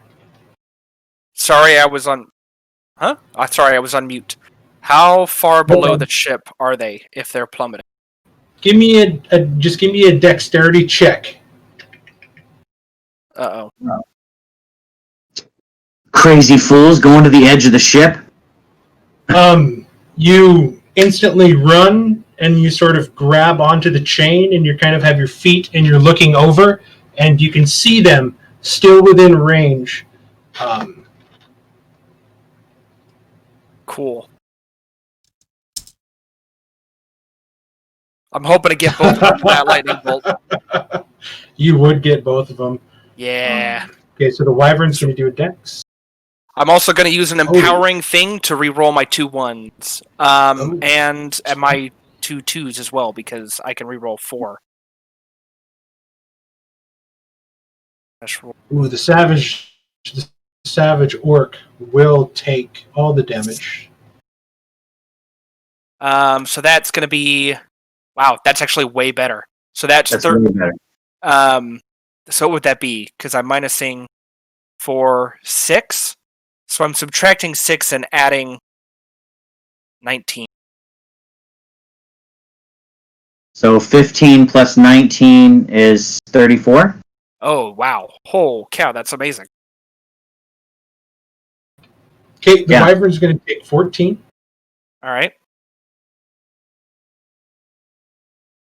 No, half of 34 is 17. Oh, no. Yep, sorry, my math was off. That's all right. Yeah, it's And he's 17 going to and take the whole 34. 34. That hurt him pretty good, and then he is now out of range. Damn. Well, at least I scorched the shit out of him. Well, It was worth it. Balthazar, So if you you would like to try to attack him. If I ran up to If you would like to Oriana- try to attack him, Yeah. give me a dex check. Dex check. Holy shit. The old man's gonna stumble. Oh my god! The freaking You freaking, you're like, I need to tell the mistress about this. And you fucking zoom over as fast as your little feet can take you. All right, I hustle over to Oriana after her remark earlier about being so much more superior as a sorceress than a wizard. And I am going to go ahead and toss down... I'm going to go a Scorching Ray so I get 3 attacks, hopefully hit, and take that wyvern out. Okay. You could take him out with 1 good damage roll from your first one, so... So let's go with Scorching Ray. Here we go. That 18. hits. 7. He's almost dead. Okay, another Scorching Ray. 22. Hits. Another 7. He has 1 hit point left. Oh, Jesus. Comes down to this. Oh, That hits. The wyvern is definitely blasted. Are we give me a counting the 4 perception. radiant damage? Oh, yeah, we have the radiant damage, too. Oh, right. Aura. So 3d4. roll 2d4. You might have hit them both. do I get that they're, for my lightning bolt? they're both dead. Thank you for remembering the radiant. That's a good question. He's in the aura. They both plummet to the ground now. Oh, no. Oh, technically, it has to be a weapon attack. Actually, he doesn't kill Be a both. weapon attack. Well, he technically still kills both. He kills Well, the the wyvern would be dead, and the orc would be falling to it. Yeah, he'll die. He'll die eventually. Toro. Yeah. All right. From my positioning, it looks like this orc is standing in front of me. That's what it looks like to me. I have yet to swing my sword in this frickin' fight. So I am going to do that now. I am Go ahead going and make these attacks. Disadvantage. Disadvantage. I have advantage. You failed your initial con check, remember? So then wouldn't I make them with normal instead of advantage? Or No, it's fine. disadvantage? I'm going to say that during this combat, you've somewhat overcome your fear of heights. Well, that's why I cast the radiant thing around me. It's not necessarily overcoming my fear of heights, but I'm away from the edge, and I'm surrounded by the light of Pelor. But I'll do whatever you say, because you're the boss, man. Go ahead, make your attacks with advantage. Okay. Well, at least your first one. Yep, my first one is that. 2 hits. I'm clicking the Divine Favor attack because technically it adds the... So it does 12 points. Still alive. And then I don't have advantage on...